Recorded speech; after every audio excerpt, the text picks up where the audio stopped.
The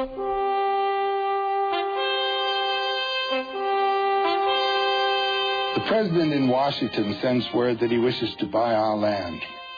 But how can you buy or sell the sky, the land? The idea is strange to us. Every part of this earth is sacred to my people. Every shining pine needle, every sandy shore, every mist in the dark woods, every meadow, all are holy in the memory and experience of my people. We're part of the earth, and it is part of us. The perfumed flowers are our sisters. The bear, the deer, the great eagle, these are our brothers. Each ghostly reflection in the clear water of the lakes tells of events and memories in the life of my people. The water's murmur is the voice of my father's father. The rivers are our brothers. They carry our canoes and feed our children. If we sell you our land, remember that the air is precious to us, that the air shares its spirit with all the life it supports. The wind that gave our grandfather his first breath also receives his last sigh. This we know. The earth does not belong to man. Man belongs to the earth. All things are connected like the blood that unites us all. Man did not weave the web of life. He is merely a strand in it. Whatever he does to the web, he does to himself. Your destiny is a mystery to us. What will happen when the buffalo are all slaughtered? What will happen when the secret corners of the forest are heavy with the scent of many men, and the view of the ripe hills is blotted by talking wires? The end of living and the beginning of survival. When the last red man has vanished with his wilderness and his memory is only the shadow of a cloud moving across the prairie, will these shores and forests still be here? Will there be any spirit of my people left? We love this earth as a newborn loves its mother's heartbeat. So if we sell you our land, love it as we've loved it. Care for it as we've cared for it. Hold in your mind the memory of the land as it is when you receive it. Preserve the land for all children and love it as God loves us all. One thing we know, there's only one God.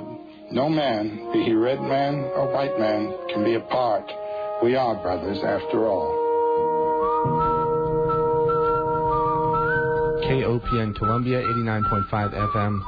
My name is Mike Hagan. You're listening to Radio Orbit. We'll be back with you in just a few minutes. Ride my drums in other regions, where spirits dwell in numbers legion, looking for a home for Mr. Kyle. In pebbles grain on tree trunks standing, a vessel waits my gentle handling. I'll carve away a home for Mr. Kyle. Mr. Kyle, you so resemble me, Mr. Kyle. My spirit bound in effigy, Mr. Kyle. You're more than just a memory, Mr. Kyle. Climb the tree, 9 branches waving, hang 9 nights for understanding, to see if I can see a home for Kyle. Kingfisher flies along the beaches, he sails away he never reaches. Inquire with him about a home for Kyle. Mr. Kyle, you so resemble me, Mr. Kyle. My spirit bound in effigy, Mr. Kyle. You're more than just a memory, Mr. Kyle.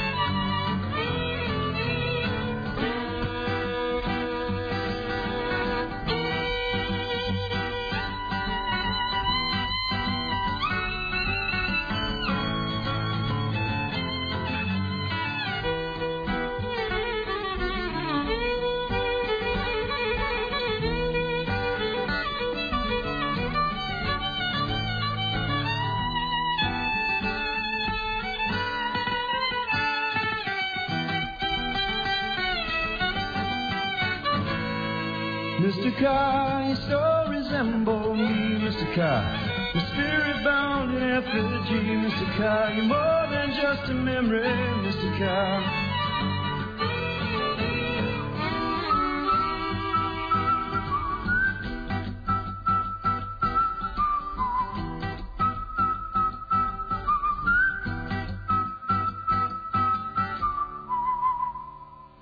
Mr. Ka. It's Mike Hagan. You're listening to Radio Orbit on KOPN Columbia. That's a piece of music from Perry Comitatus from the CD Kindred Sith. Wonderful music. We'll hear some more of that throughout the program tonight. And it's a pleasure to be with you all here on KOPN Columbia, 89.5 FM. Good evening to you all. Good morning, good day, whoever you might be, wherever you may be as you listen to this program. You are listening to it. And my name is Mike Hagan. It's good to be here with you all. I'm excited about the show tonight. We got all kinds of things happening here in the studio, even though it's relatively quiet right now. I can't believe it. There's 9 people in here, I think. And we are going to start off the program by saying thanks the way we normally do to Corey. New Wave Radio Theater every Monday, 1 hour before this program. Corey does it up for you. Radio Theater on KOPN Columbia. You can always hear an interesting piece of historical stuff typically. Ha! We haven't even had the Absinthe yet. Anyway, next week I will be sitting in and I will be Corey and we'll play the rest of the Wizard of Oz for you and try to raise a little bit more money for the radio station here. By the way, we are in the middle of a pledge drive, and as you've been hearing throughout the day, the number is 573-874-5676, 1-800-895-KOPN if you'd like to call and pledge your support, become a member to KOPN, and join this amazing group of people that do things here at the radio station and have been for over 35 years now. Okay, tonight we have a special show for you, and what we should first tell y'all is that Richard Allen Miller, who is a regular and very popular guest of this program, is actually with me here in the studio live tonight, and made a pilgrimage here to Columbia, Missouri, as it were, and I would like to say hello. Rick, how are you, man? Hey. Hi, Mike. Nice to be here. Nice to actually physically have a darshan. You want this down closer to me? You can pull it a little closer, yeah. Okay. In fact, even pull it like with a little bit of effort toward you. You can bring it a lot closer if you want. Okay. There you go. Well, I'm going to be drinking over here. All right. I just wanted to... Darshan, eye to eye. Darshan, eyeball to eyeball. Yeah. That's where you touch your master or you touch a teacher or a friend or a lover, and you have union for a moment. Well, we've had a chance to do that for a few hours, and it's been a thrill. We had Rick and Mick, actually both of them got to town a little bit earlier today, and Rick has good reason to be here, and you've been in the Midwest before. You've been to Missouri, but it was years ago, I think. Yeah, right? I used to speak at Acres, USA, under Chuck Walters. Now it's all moved out of the state, but it's down in Texas now, but Chuck used to have... large crowds. 1 year... That was agriculture stuff, right? Right. Acres USA is the largest tabloid in the world for agriculture and sustainable ag. Chuck was a German. Wir wollen Deutsche bleiben. We all speak German here, that guy. Ja, ich kann guten Deutsch, ja. Ja, ich lernte Deutsch in der Schule. Sprichst du ziemlich, ja? Ja, ich kann gut Deutsch, ja. Ich habe in Berchtesgaden gewohnt. All right. Slip into Hebrew next, if you'd like. But Chuck Walters published some of my early works after I left the Navy. I went into agriculture, became a dirt farmer, and the book I wrote was The Potential of Herbs as a Cash Crop, which became a classic up in Canada, mostly because that's what they do up there. There's not much else they can do up there except farm. Right. Well, what is it? Some of the best music came out of the central parts of Canada, and that's, It's a Beautiful Day. Remember those people? Yeah. I remember Gordon Lightfoot. Yeah, they all came out of there. The current group out of Winnipeg right now is Hillbilly Burlesque. I've actually heard of them. Yeah. And they have quite a following, I think. Well, it's Canadian, Yeah. It's different. It's a little different, like grunges for sale. I played a Canadian band last week that I like called Blue Rodeo, actually. They've been around for quite some time, but they're sort of still cultish in a way. But I wanted to appreciate you playing that. Reading by Joseph Campbell was unexpected. I wanted to set the tone with the Seattle speech that was Chief Seattle gave that about land and the concept of Californians coming up to Oregon and buying land and speculating on it. And we don't own land. We don't own the air. We don't own these things. We're basically stewards. That was what I started to learn when I switched from being a physicist to being a farmer. I had a completely different relationship to the soil. And I would encourage people, it's not about money. It's not about growing real foods. What it's really about is having a relationship with yourself in terms of being self-sufficient, being able to eat some greens that you found yourself, or, some fruit that you gleaned from a tree that was going to otherwise, rot. We used to, and when I was living in Yakima, we'd go down to these big piles of apples and we'd run them through a hammer mill. It makes a little bit of nuts and bananas, crawl them out like cement, making fruit leather. And, the gleaning possibilities here in this state are with your persimmon that I saw, that kind of thing. You have the possibilities of having all the foods you need locally. Right. And I believe that it was Gurdjieff that said you should eat your environment. There's macrobiotic reasons for that in terms of your climatization, the way your body metabolizes, those kinds of things. But aside from that, guess what's going to happen in the next 4 years? There's going to be some serious food shortages. It does seem that way. It's important that you have a relationship to at least being able to provide enough you can trade for what you want. You know what I mean? You can trade. That's barter. That's what's going to happen. There will be the emphasis on... I'm supposed to do something, and I have to, if I don't say it, I'm supposed to first say hi to Larry in Maui, and your webmaster. Yeah, hello, Larry. Hi, Larry. Thanks for listening, my brother, as always. Yeah. And I've got to say hi to Nick up in Alaska. Nick Baggage, hello, Nick. Yeah, hi, Nick. We'll talk a little bit about some of the work that Nick's doing. Well, he's publishing all my works now. Right. Nick and I are becoming really close friends. There's... what I do now, and who else? I can't forget Adele in Grants Pass for coming by and putting a smile on my face before I came here. All right. Whatever that means. No, it's just what it meant. She came over and made me smile. Good. And the idea of being a postman, where I'm going from one rural community to another, trying to fine-tune you, try to look at what you've got in your mind, like if you're a survivalist or a clan or whatever you are, and try to figure out what you might want to consider integrating into your overall scheme of things without changing your metaphysics. Everybody's got different places they want to go. And intentionality. Was that the key buzzword now? Yeah, belief systems. But beyond that part, there's going to be a change in everything.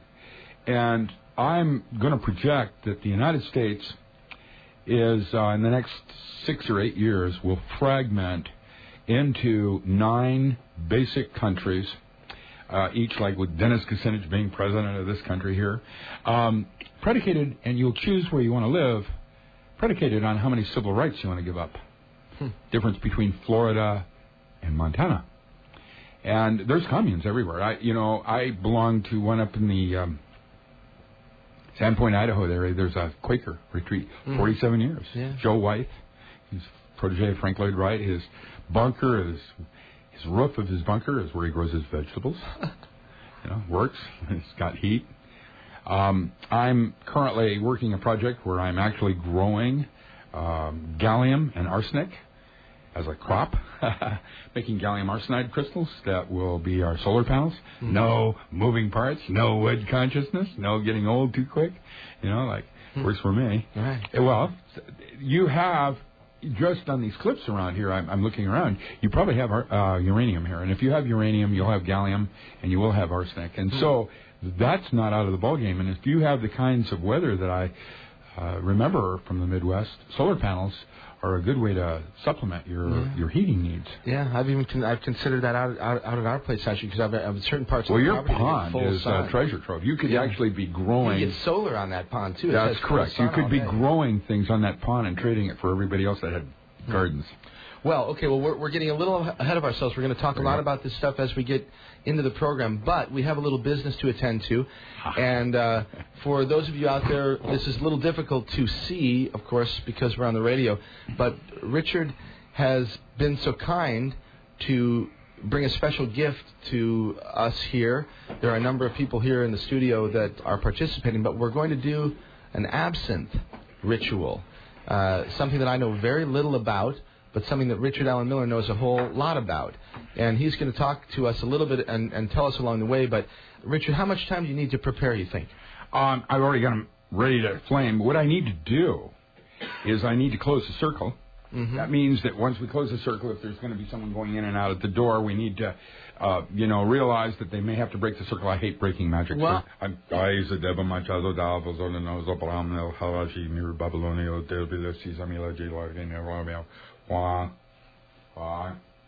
it's all in the mind's eye. It's done. We're closed. Now we're ready. I did a banishing ritual, and I closed the circle. All right. I want to close that door, too. Sure, that's a good thing to do. Now we've got a... Now that we've got... You'll be the... what do we call those guys with the arms? Oh, you're the...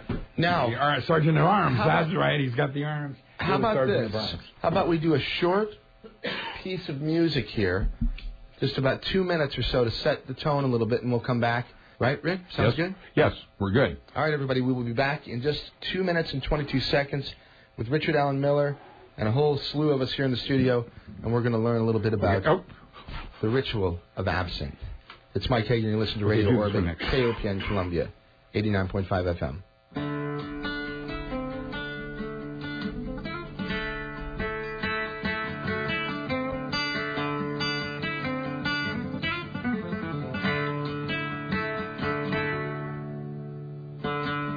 Feel the heat go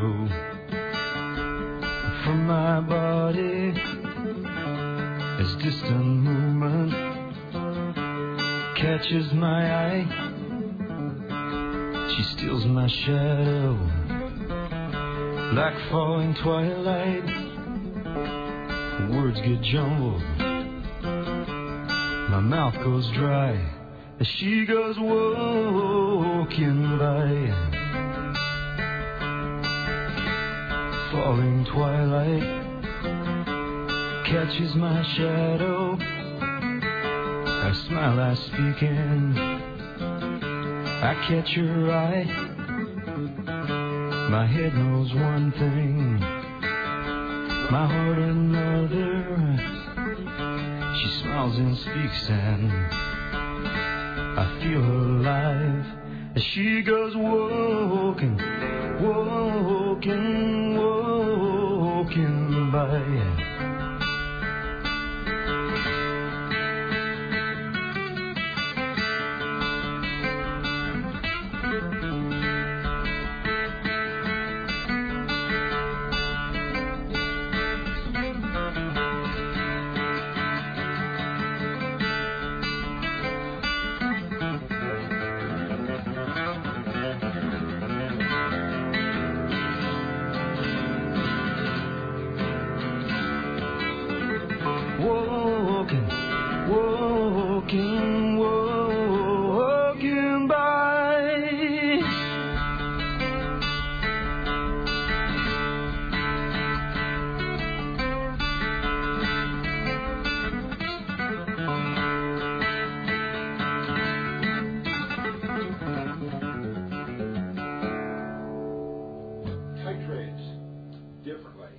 As she goes walking by. It's Mike. You listen to Radio Orbit, KOPN Columbia, 89.5 FM. We're getting ready to do a little bit of a absinthe ritual here with Richard Allen Miller. In fact, we're in the middle of it now, and I'm going to try to sort of, I'm going to turn Rick's mic on too, so he can describe as he likes, because I can't see very well from my side, but it looks like he's handing me something. Yeah. Is that mine? Yes, that's yours. Okay, so the glass, for those of you who are interested, is sort of like a short wine glass without the stem. Like if you picture a wine glass without the stem, sort of like that, and maybe a couple, 3 ounces of liquid in there. Looks sort of like you start with 1 ounce shot of absinthe, and it's usually a 3-to-1 with cold ice water. Okay. And the colder the ice water, the better the green fairy forms.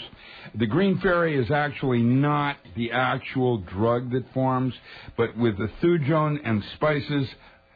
Mix with, in this case, what we're using is, I've got to stop and think about what I'm doing here. What we're using is ouzo rather than pernod. The original formulas would use, we make our liqueur, by the way, let's do that right now. I don't like as much water. I like to drink it hard. And you make it yourself? No, I'm not the brewmaster. Mahala Rude. My webmaster original. She was a student of mine and then later became my teaching assistant when we went from PC Link to AOL. when I set up all the occult. All the chat rooms and all that stuff. Right, I did that for Mark. That was years ago when AOL was just getting going. 89. Yeah. And then she stayed with me for another 6 years as my teaching assistant, and then later became my webmaster, which now Larry is enjoying. And Mahala is my... it's a great name. Laura Croft. She's Sicilian, and has 2 shotguns. Right sides out. She's scary. She lives in San Antonio, Texas, and is the brewmaster. Do what thou wilt shall be the whole of the law. Love is the law. Love under will. This is the first drink of absinthe this year for me, and this is the best way to... Am I supposed to drink it all? Yes. Bang it down, Betty, just like you do it. That's it, baby. Garstone, more. What's at the bottom of it? Sugar. Now, absinthe. Okay, so I just drank the whole thing, and so did Rick, and who else is in here drinking? There's going to be 8 of us. 8 of us. Okay, so we'll try to document the time. Well, after 2 hours, when we get through our cups, we'll see where that takes us. Yeah, it's 11:20. Yeah. 11:22. Someone needs to start the ritual again with one more shot in each glass, and then caramelizing the sugar, blah blah blah, and use the Everclear as a way to get the sugar cube started. The sugar is dissolved in. Okay, the absinthe that we make is made with a Napoleon brandy, which uses, instead of oranges, it uses tangerines. All right. That's what a Napoleon brandy is. It uses tangerines. And then instead of using Pernod, okay, so that liquor content with ouzo will make it a 40% 80 proof drink. Okay. The stronger drinks that you're buying on the market are doing that because they are not made correctly, and they're trying to get the same high that you would get from alcohol. You know, but what makes, I can read this as a quote, or better yet, this is something. If you read Primary Effects, just read that little section on Primary Effects from my original book on aphrodisiacs. Right, and this is, by the way, The Magical and Ritual Use of Aphrodisiacs. It was written by Richard Allen Miller when? Late 70s? Late 70s, early 80s. And then it was published. That reprinting is 86, but... I wrote it earlier. We had a 3rd book in the series, The Perfumes, and then the 4th book I was going to write was on gemstones. It would have 18 chapters, one on for each Bravus lattice, because how crystals work is not wearing them, it's envisioning the geometry in your mind's eye, and that's based on some work we did on the diamond body. There was 3 books in that series called The Diamond Body, Electromagic, and Yogatronics, and what we were able to do is simulate any form of drug experience using sound and light and German acupuncture equipment, where we could talk to neurotransmitters specifically on the brain. That was more work I did when I was working with Navy. We did a lot of that stuff at the University of Washington, Department of Anesthesiology is where we worked. And basically, we had labs, Livermore, Argonne. We were in China Lake. We had Stanford Research Institute. We had South Park, which was Boeing Scientific Research Labs, which was different than where I worked at the Experimental Research Station, Wilmington, Delaware, for DuPont. That's where we started, was in DuPont, and then, of course, we moved into the deep labs.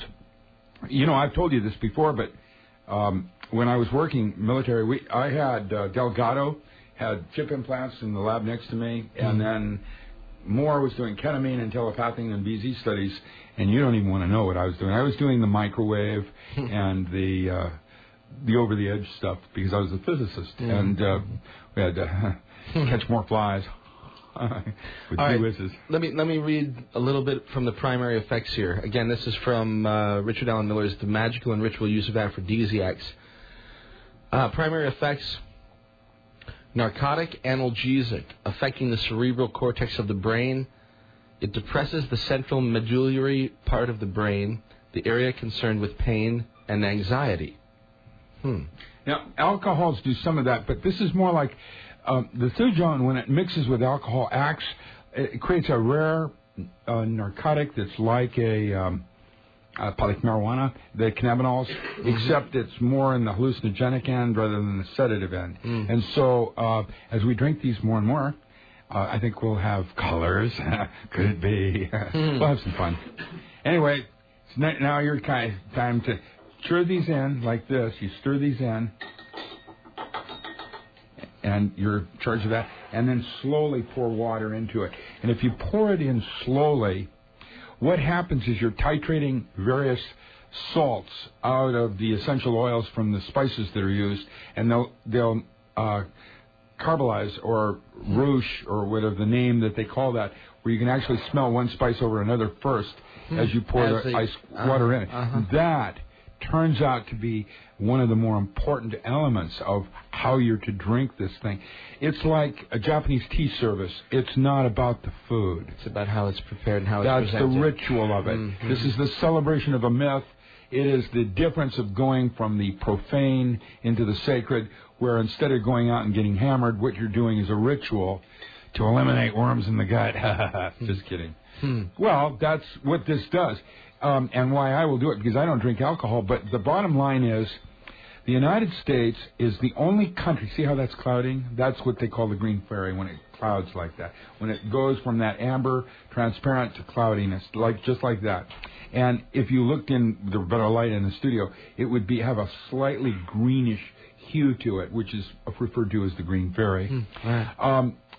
The United States is the only country in the world that doesn't have an annual deworming program, and with either gum mastic or whatever, because you realize the water we drink isn't clean, and we now know, for example, that HIV is a mycobacterial that doesn't filter, that's released from a worm in your gut, and that if in the presence of isopropyl alcohol will form HIV.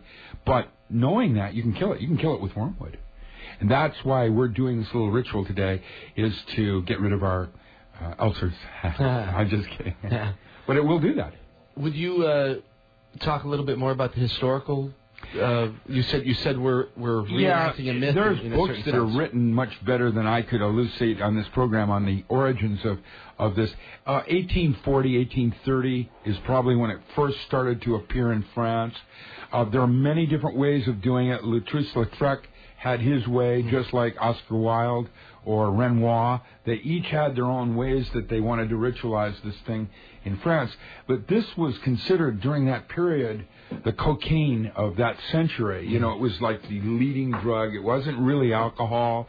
It had something more to it than just getting hammered. It was like there was a ritual element to it, which added a sacredness to the purpose and intentionality of what you're doing. And that changes the experience. What's that? That changes the experience. Well, it allows you to integrate it. That's the key. Going hammered, getting hammered, and I'm going to go get drunk tonight so I can get sick. That's what's happening out in the streets right now. That they go out to get sick. And, okay, that's okay. John Cougar Mellencamp put it that way. Hurt so good. But, I have to say, there's Leary, my teacher, in his psychedelic experience book, the varieties of said there's 4 reasons for getting high, and only one of them is for escape or pleasure. There's 3 other reasons. And if you understand your purpose, like reading that Seattle speech and then doing the Absinthe, for example, we have just put a spin on what's going to be happening here in Missouri. And that's what Aleister Crowley wrote about The Magical Child. The Magical Child, that book that he wrote was World War II. Magical children are events. They're not individuals. They're like something in space and time where you've taken something from psyche and made it into matter. Real. So all events, all things are sort of children in that sense. That's correct. Right. And that's why, you have lots of children. What is that? And why you better be damn careful what you say. Well, or think, or, remember I said in that one book, The Magical and Ritual Use of Verbs. Right. By the way, that... Which I have, by the way, the original... I know, I couldn't believe it. Believe it, I know. Yeah, that surprised me. That surprised me. You had my first mushroom book, not my Magical and Ritual Use that High Times did, but you had the first one. See, I've been paying attention. Really. I've never seen any of those except in Seattle. Now you've seen one in Missouri. Now you've seen 2 of them. No, I've seen one. Yeah, Tom Lytle got around too. I know Tom Lytle, so psychedelic monographs and essays. So Leary, the 4 reasons, right? There's 3 other reasons that have to do with connection with other parts of yourself. That's what we're all seeking is union with self. That's halfway to God. And the purpose of that is to, and we just keep drinking these things down, and we just keep rolling them through until we're finished with this bottle, and then we open another one just like the other one. Roll another one. No, that was a different song. Yeah. Oh, well, I forget how that works. I know, you're speechless. You didn't come see. Give him another drink. I'm going to have one. And let me say something here to the listeners before I get too far into our absinthe here. I need to say thanks to Sterling Allen, who was on the program last week, and we talked about alternative energy. That's an interesting program, and it's something that we can talk with Rick about later on as well. God, you're still blowing me away with the Toshiba, the new the pocket nuclear devices or whatever the hell they're got. Toshiba make these new home units that you can buy for your home that will last 40 years and have no toxicity at the end of 40 years. There's no danger with them. And it's an atomic device that will power your home. Yes, and your lights, car, your watch, your... That's what I'm talking about. Your heart center, like they did in Iron Man, whatever. Yeah, one of those. Yeah. That's, in fact, Iron Man is what he has in his chest is what Toshiba just invented. Right. See how the movies get right there on the leading edge on it. Well, science fiction's been ahead of the game for quite some time. That's right. And comics. You and I both know that there are levels of technology out there that are available that aren't available. You know what I'm saying? Only for those that could see. That's my point. Yeah. Right. But if they were out there for everyone to see, we'd have a different sort of place. That's right. That's right. So, okay, we are in the midst of absinthe now. It's moving now. We're using... How many glasses do we have going? We only have 2 glasses. If you want to bring some more glasses, then we can but that's part get everybody snockered earlier, faster, quicker. Passing the glass is kind of cool, actually. Actually, that is a ritual like the American Indian. It's like passing a joint, in a way. Yeah, it always the lit end stays in the center, and the person that has it usually is the one that bogarts it because it's the power thing. Haven't you noticed that? That's true. The guy that has the joint in his hand is the one that's always talking. Yeah, it's like, come on, move it along, dude. I noticed that. I watched that ritual. This is the first time I've ever done this. I didn't know anything about it. I know, Scott. How does it taste to you? It's actually pretty good. It reminds me certainly bitter, sharp. Yeah, and nothing lives. No worms, nothing. It's like a super antibiotic probably or something, right? No, it's wormwood. Thujone. Thujone is not toxic except in large volumes. You'd have to drink. Well, everything's toxic in large volumes. That's correct. Well, not everything. Water is. Salt is. Yes. I mean, most things. My mushrooms aren't. They just give you the runs. Yeah. But you'd have to drink 6 bottles of this before the Thujone levels would be of a level. Right. By then, the alcohol is going to take care of it. And you have Thujone in other things, Your juniper that you showed me growing. Juniper berry for gin. Yeah. Yeah. And so Thujone exists in a lot of plants. Just like dimethyltryptamine does. But that's weird. Isn't it? It's in everything. Well, that's why Trout said to me, he was editor of Ethnology and Review, he said, Rick, some plants aren't really plants. They're delivery systems from God. Yeah, those cows out there chewing their cud are having close encounters. Yeah, they that's why they're so blissful, maybe, Well, bovine. The bovine bliss factor. The bovine factor. Yeah, there you go. Actually, we're mixing transfer factor from colostrum. Now, transfer factor, that's one of Nick Beggich's products. Well, transfer factor, yes. Yes, I didn't mean to jump ships on you like that. No, but when you talk about bovine, what we wanted was a broad-spectrum antibiotic substitute for feedlots, and cattle. We're getting the colostrum from cattle rather than from women. Transfer factor is in the women's breast milk when she breastfeeds a child. The transfer factor is that first day that sets those enzymes up on the thing. It's called transfer factor.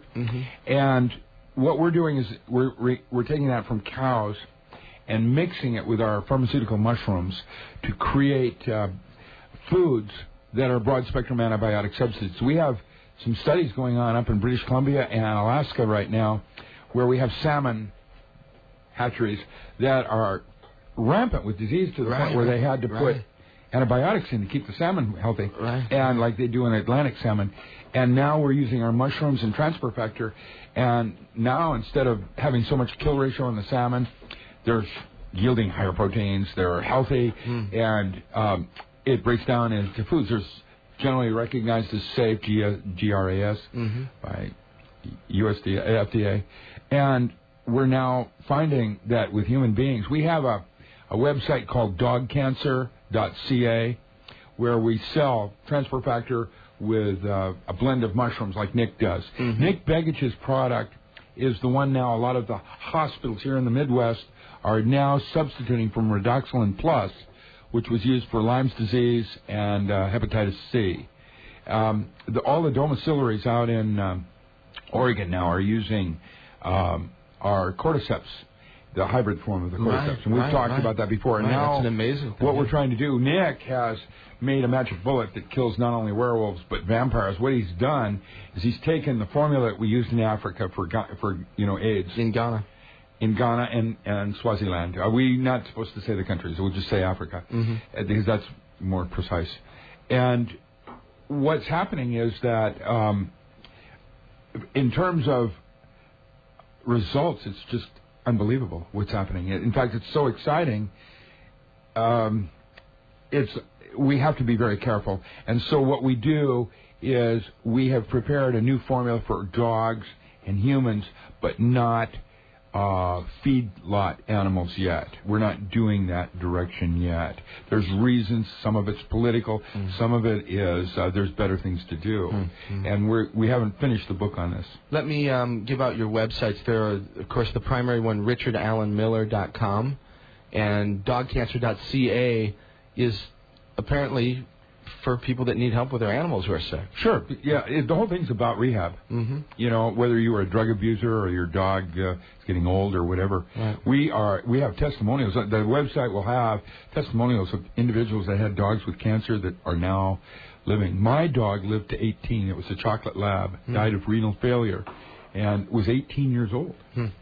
That's remarkable for a lab. Yeah. And that's, I also gave her glucosamine. Well, and you loved her and took care of her. Yeah, it was. She was an artifact from my little girl that died of leukemia. When she died, I inherited the dog, and I decided, well, I'm going to try to keep the dog around for a while. And, all right. Well, I think that I want to take a little bit of a break here, play a piece of music, and we can have a little sip of absinthe in the break time here. And then I'd also like to remind everyone that we are raising money tonight on KOPN, and the phone numbers for those of you who would like to become participants and members at the station here, 573-874-5676, 1-800-895-KOPN. This is another tune from Perry Comitatus. This one is called Negril. It's Mike. You're listening to Radio Orbit on KOPN Columbia.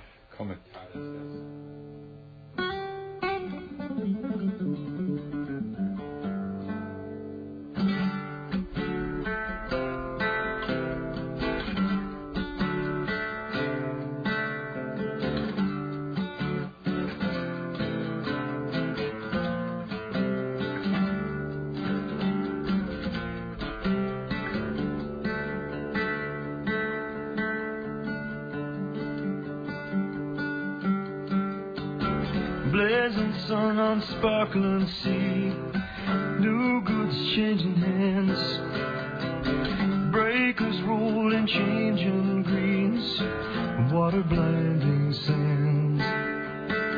Morning market spins and spins, ganja sales and Rasta men, where they give the smokers liberty, where the coast road turns around.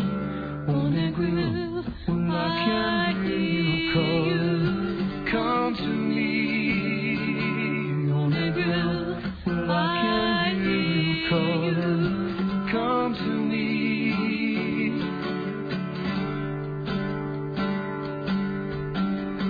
Mobe's coral ribbon runs inside of sea and ocean sun, ride the main line off the coastline to where the tourist girls go down. Trade winds hum and the trade winds sing, moving rain becomes too cool that ring, like you're speaking out on faiths unfound, all cased in thunder sounds. On a grill, well, I can hear you calling, come to me. On a grill, well, I can hear you calling, come to me, come, come, come, come, come to me, come, come, come, come, come.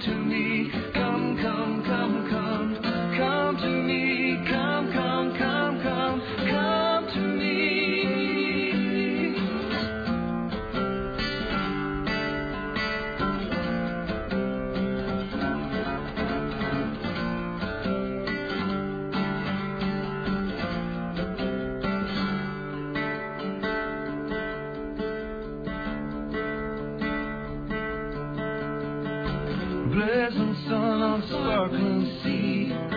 New goods changing hands, breakers rolling, changing greens. What a blinding sound! What a blinding sound! What a blinding sound! What a blinding sound!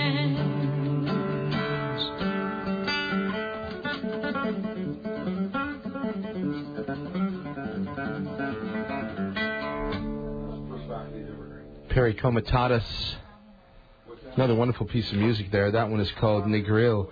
All music from a CD that's called Kindred Sith. And I'm not sure when it's going to be available. Pretty soon, probably on CD Baby, within the next week or two. But I'll put a link up on my music page like I always do, and after the fact, you guys can go check it out if you like. But anyway, great stuff from Mick Watts, and I appreciate the music. Thank you, my friend. Richard Allen Miller, of course, in the studio with me, with a whole bunch of other folks, and there's lots of conversation sort of going on around me. I'm sorry, go ahead. That's all right. I was talking to someone else, and we were getting in a soupy question here. I was trying to decide if I was going to try to pick up on that or not, but it doesn't matter. Whatever you want to go, Mike. Well, I want to talk more about Absinthe since we still got it. Cool. How were you introduced to this ritual? When I wrote Magical and Ritual Use of Herbs. When I first did that, wormwood was one of the 28 herbs that I wrote about ritual forms so that we kept them out of the Uniform Controlled Substance Act. Right. We've talked about that before. Right. So and then the aphrodisiac book was how to have louder and longer orgasms. But the FDA or whoever were out to get wormwood as well. That was on the list too, huh? Caffeines, your cola nut, your guarana, those are all in my books. Mm-hmm. And Mormon tea, which was pseudoephedrine hydrochloride. Right. And psilocybin. Well, psilocybin, that's why psilocybin is not illegal to grow it. Right.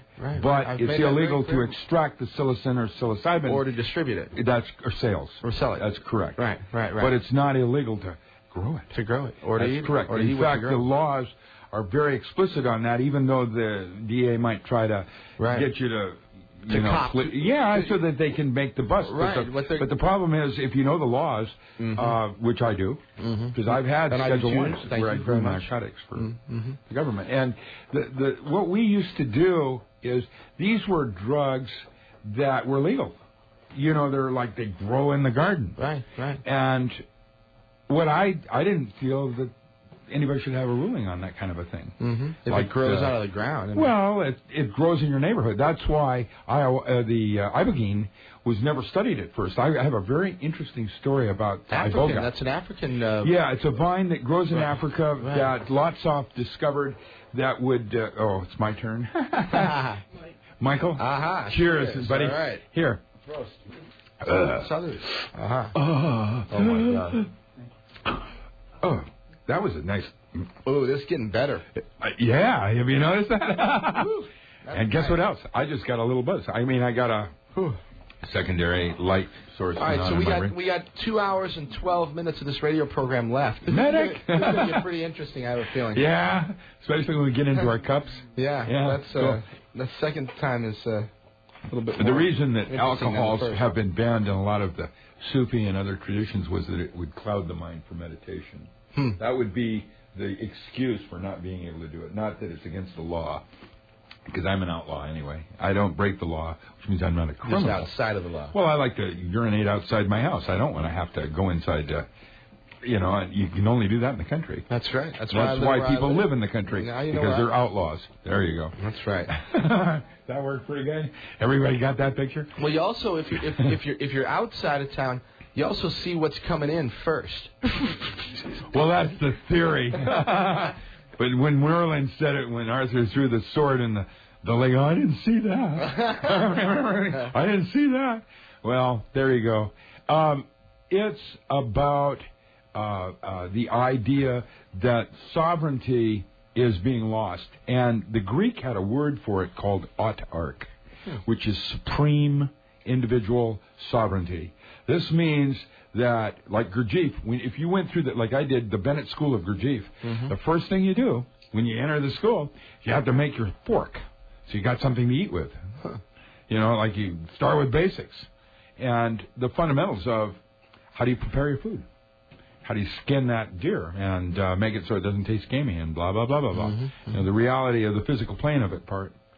And right, I mean, so many people are removed from that. I mean, people, they have no clue. You know, they walk into the grocery store and think food comes from the Safeway truck. The rice famine in Indonesia is the tip of what's going to happen with the oil prices and the rest of it. Watch this next month what happens at Safeway stores and the quality of the food, how much is available on the shelf, and the price of it. Yeah. Yeah, you and I spoke a little bit earlier about this today. I have, 2 kids.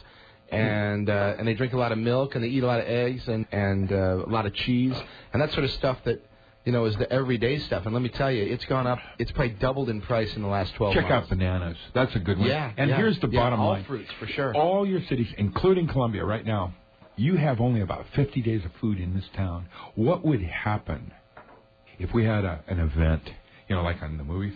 There's an event where you all of a sudden lost communication with everyone else in the world, and there's nothing on.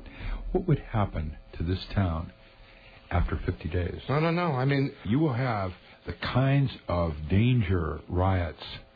When people are hungry, it's a whole different matter than when they're angry because of politics and other things like that. That's true. I had somebody say, or somebody wrote to me on my forum, they said, the average American is 4 meals away from murder.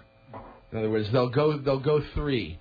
Most people will go without 3 meals, but when you get to that 4th meal, they say, man, I'm about ready to do anything to get that 4th meal. And so it's frightening how many people may be close to that sort of thing. It was God that told the ox god that man needed to eat only once every 3rd day, and the ox god got it wrong, and he said he needed to eat 3 times a day, which is 9 times more food than the body, when it's tuned correctly, needs to metabolize.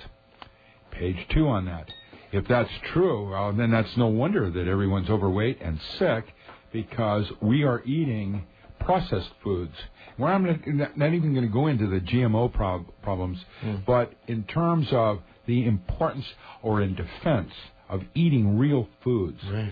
It's an omnivore's dilemma. What's happening is an omnivore's dilemma. That's a great way to put it. Well, it's a dilemma. That's a title of this new book. Oh, it's a great choice. That's an old title, and the new book, the author, he wrote The Omnivore's Dilemma, and his latest book, it's on the bestseller list. I can't remember the guy's name. Is In Defense of Real Food. It's on the net. You can find it anywhere, and it's excellent. It's talking about eating just things you grow yourself, eating locally.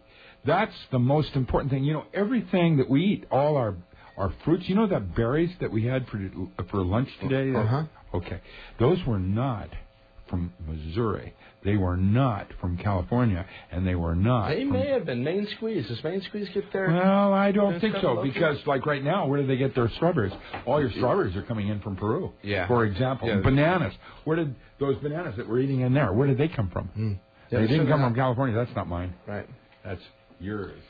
And they didn't come from here, that's for sure. Well, that's what I'm trying to say. Right. We're not eating local and regional. And that would probably be the first postulate or rule of the road, is begin to go to your farmers markets, begin to eat more locally, and to spend more time with the local growers in some kind of a swap thing where you're making them... you had some pretty nice looking oak on your land, right? Planetary grade. If you got a Alaskan mill, I can show you how to mill that up for a king. Well, there's one of the young ladies that's in the studio with us tonight works at one of the local natural food store, I guess is a good way to put it. Is that what you call Clover's? Natural foods? But cool. But there's a lot of locally grown produce and stuff that gets sold there and at the farmers market. If you broadcast that as your primary thing, that you didn't get anything from outside of the region, you could make national news. And that could be walking the talk and showing others how you do it. Good luck. I was part of Growing Family in Seattle, with Puget Consumer Co-op and all of that. It's not that easy to get your grains and your other kinds of things, that you're using for your breads, and who baked the breads and where were they baked and blah, blah, blah. And that's the other part of that book I was talking about. They talk about now to avoid processed foods, including grains. There's the metabolism. We're now discovering that's where eating that slice of bread is not that good for you. Whereas, and grains, that there are other kinds of nuts, and other kinds of local products that you could be eating. I saw burdock. everywhere here. And I remember when I was in Hong Kong, that was what they ate there was burdock. I mean, that was like, oh, that looks right. And it's just, you understand what I'm trying to say? Yeah. There's all kinds of foods here locally that people don't even notice. They don't consider food. They don't see them as foods. And for me, those greens like the dandelions, you've got dandelions everywhere. Dandelion greens are some of the best greens in a salad you could possibly imagine. You get some radish greens in there, and now you've got a killer salad just with radish and dandelion without anything else. High iron. You've got your watercress out of the different creeks here. You start making a cool salad. You could be adding different kinds of sprouts, not just, you could be doing all kinds of sprouting. That's what we used to do when we were up in the mountains. We used to do a lot of sprouts and things. We'd deliver them to all the people around the different farms, and they would give us the cheese or whatever they were producing on their farms. That's how it's going to go in 4 years. There's going to be more of a barter. Right. It isn't going to be about money. Right. Gold isn't going to buy you health. Yeah, you can't and that's going to be what is the single most important commodity there is going to be health. And you start with what you eat. Of course, what you eat is also your words, your visualize. All of that goes into you and makes you. Isn't it interesting that everything you eat becomes you? Pretty cool, huh? You take anything and you kind of make it into my body, and But that is a metaphor that I've always. What are you looking for? We're passing don't worry. Absinthe around to a bunch of loady toads here, and they're going to all get shit-faced. Just kidding. I thought I'd do that one. I like it. Little subtle NLP there, and everybody got it. How about it? Hey, I really feel that it's time everybody starts gardening a little bit. That's what we used to do at Growing Family. We had a big farm right out behind Future Consumer Co-op where we were pulling our squash and some of our heirloom stuff that we were growing. It was kind of cool that way. This is back in the early 70s when, Seattle was not a big city at all. It was a little tiny town, and nobody knew about it because Microsoft didn't exist and Boeing hadn't gotten into being a big airline at that time. It was still small. Seattle was kind of a cool place to grow up. I bet. That's where you spent your childhood? Yeah, I went to high school there, and that works, right? Yeah, that works. Yeah. Go ahead. I'll chat for a minute and tell people it's KOPN Columbia, 89.5 FM, Mid-Missouri source for in-depth news, diverse talk, and a world of music. It is closing in on midnight now on the 5th of May, just a few days past Beltane. And new moon tonight. We're doing our absinthe ritual on a new moon. I don't know if that was planned or not. No. But, he says he doesn't plan it, but that's the flowing part of it. Things happen synchronistically, and how you connect the dots. That's the aha part of your lysergic acid amides in the brain.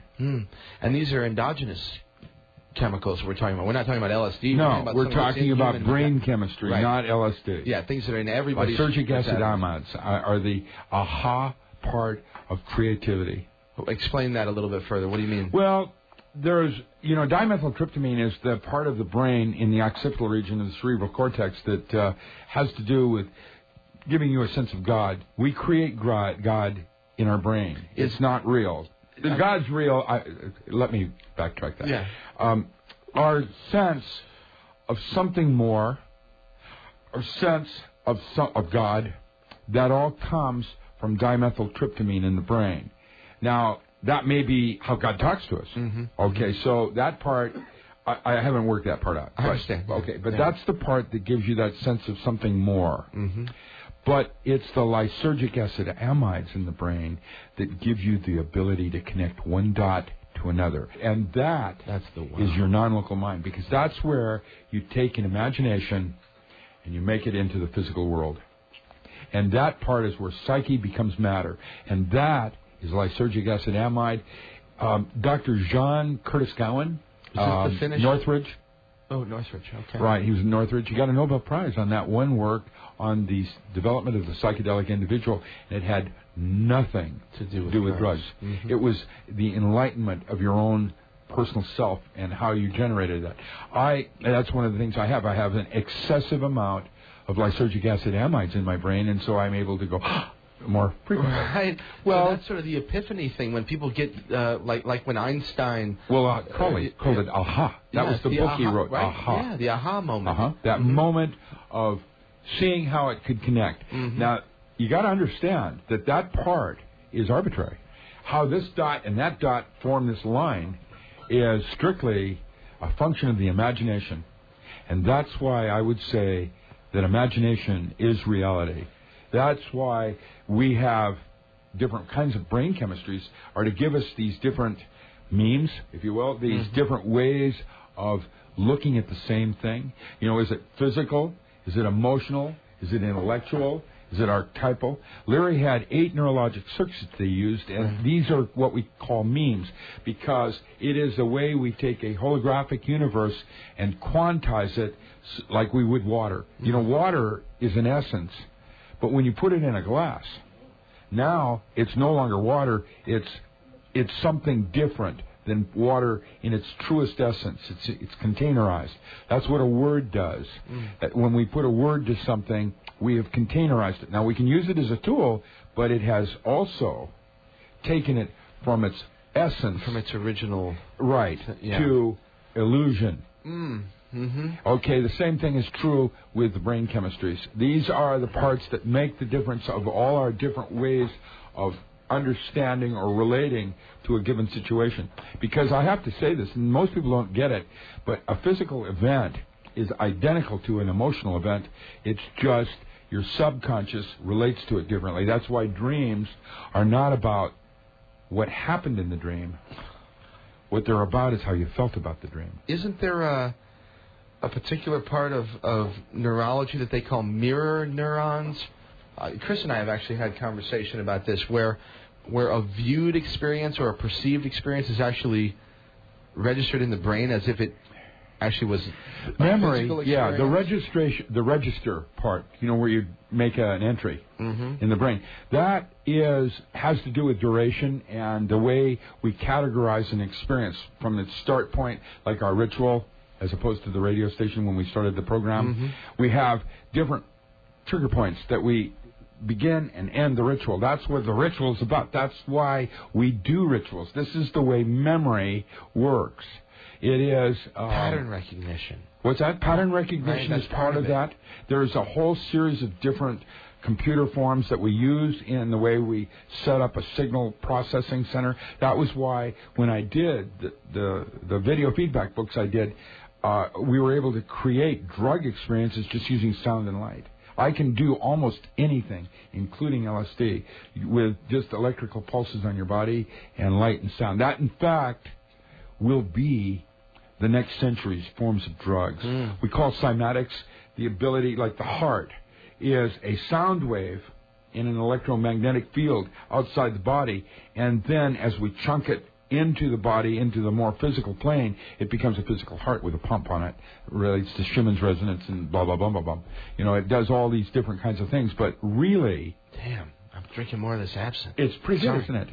And this is considered the best one in the world. Actually, there are different forms of absinthe, and this particular one that Mahala brews is actually considered probably one of the finest in the world. And you'll notice that you're slightly getting a nod, and I've only had... What did I have? 2 of them? Well, I want to thank you for sharing it with us, first of all. Oh, yeah, my pleasure. And teaching us a little bit about it. Well, see, this is going to be my logo. When I do workshops around the country now, when I start doing my ESP things like Sedona, I'm going to have private rituals. Instead of having little bunny orgies or weird things that other speakers do, what I'm going to have is an absinthe ritual, and where I act as your absinthe professor. And now I've passed the wand on to you, and now you got to go teach a whole bunch of people. I've had 3 of them, and it ain't like a beer or a glass of wine. No, you're feeling a slightly... Yeah, it's not just alcohol. No, it isn't. For sure. That's exactly correct. And because there's not that much alcohol in it, first of all. Well, there's 80 proof. Yeah, but still, that's not... no, it's not 120. Not a whole lot. Like, and I'm a guy who can drink a few beers and not, you know, it's different than that, for Guava, sure. Jose and Cuervo. I like Scotch. I'm sort of a Scotch drinker I mean, I don't drink a lot of it, but I have. And it ain't like that either. So, And they make all kinds of different... people have their own recipes for this, sort of like they do of all things. That was a good one, man. I warmed it all the way down. Yeah, I watched all those worms die. That H. pylori, goodbye. H. pylori. Yeah, that's what it is. That's a little one. It causes all kinds of trouble. Okay, we got to talk about boiling the frog. The correct way to get rid of ulcers is to boil the frog. Boiling the frog is I got that again from Mahala. There you go, girl. That's a cultural sort of. No, she got that from Rolling Thunder. She studied with. She's at San Antonio, Texas. Shotguns, side saddle, you know. That girl, she's a Sicilian. She lives in San Antonio. And she's a Renaissance woman. I'm going to dedicate one of my books to her. I think she's probably one of the... She does all my PowerPoints for Nexus magazine and things like that. When I go to Amsterdam and I blow people away, that was Mahala's art. So, well, it was. She's really a good artist. Anyway, she is a brewmaster. And my daughter wanted to make a cordial, wanted to make an alcoholic thing, aphrodisiac, using Damiana. And my daughter then decided that now she's going to go back to college. And what's Damiana? That's another herb? Damiana is a shrub that grows in Mexico, yeah. All right. And you'll find that in Lewis Culling's Secret Order of the GBG, Sex Magic Rituals. They use Damiana as an aphrodisiac. That's in my aphrodisiac book. I talk about that. What's that? It's in my cupboard. But of course it's in your cupboard. Yeah, most of these things are just around somewhere, it turns good girl. out. Now we're getting them right. Yeah. You know, I would have been bashed if I'd said good girl in Oregon, because that is a racist comment. Oh, or sexist. Well, Oregon is a halfway place for battered women. And like Castro Street is in California. Well, I have to tell you, Oregon has got a bunch of battered women that aren't gay, but that's where they end up going. There's halfway houses that move them from Ashland into Eugene and then up to Portland. And that's a big deal in Oregon. Another little dug-in camps I deal interface with. But there's a lot of battered women in Oregon, and men don't get it. You know, they don't know how to touch a woman like a woman would touch a woman. It isn't about being gay. James Hillman wrote about that. His book, Animus, which is quite definitive on that. Actually, James Hillman has an exceptionally good book out now called The Soul's Code, In Search of Character and Calling. I strongly recommend it. His background is, of course, coming from the same as my own with Esther Harding and women's mysteries and the Eleusinian mysteries aspects. I write about some of that with my ex-wife and I do in Iona, yeah. She's another very interesting woman. Yeah. She's called the Spy Whisperer. She's hanging out with some very strange people right now. And aren't we all? Yeah. Well, who was that? When the hell was that? When the hell was that? I wonder how many times people say that about you and me and whoever else. Well, you know, we're edgy. That's what Navy always liked about us. They always chose the edgy people because we're outside the box. That's your voice of coyote and voice of reason. I'm not drinking this down as quickly as I need to. Oh, man. What did I just say? What language was that? Hey, let me... babble. You know, there's a whole bunch of people that are listening online that are in the chat room and that are saying hello. And cool. So hello to everybody there in the chat room. Hello to everybody listening to us over the traditional airwaves on KOPN or over the internet, however you choose to listen to the program, whether it's live or through the podcast, from the archives, whatever. Thanks for listening to the program. And I will tell you once again that we are trying to raise a little bit of money. And I have a couple books, as a matter of fact, too. I have 2 copies of The Modern Alchemist, a wonderful book written by Richard Allen Miller, of course, my guest here in the studio with me tonight. And that's a great book, Rick, and I've told you that before, but, man, awesome book. It's used right now as a graduate textbook up in a couple of universities up in basically what The Modern Alchemist is. Yeah, tell people a little bit about that book. It's a 14th century alchemical text written by a Christian mystic called Lamsprink. And what I did is I translated the old German into English. And one of the woodcuts, and there were like a bunch of woodcuts, that then took Joel Radcliffe, my very good friend at Ars Obscura in Seattle. Took him 7.5 years to render into pen and ink. And basically, one would be the stag and the unicorn and the forest go, soul and spirit are within matter. And then I would add psychological commentary on the union of opposites. And so basically, The Modern Alchemist is a book of definitions.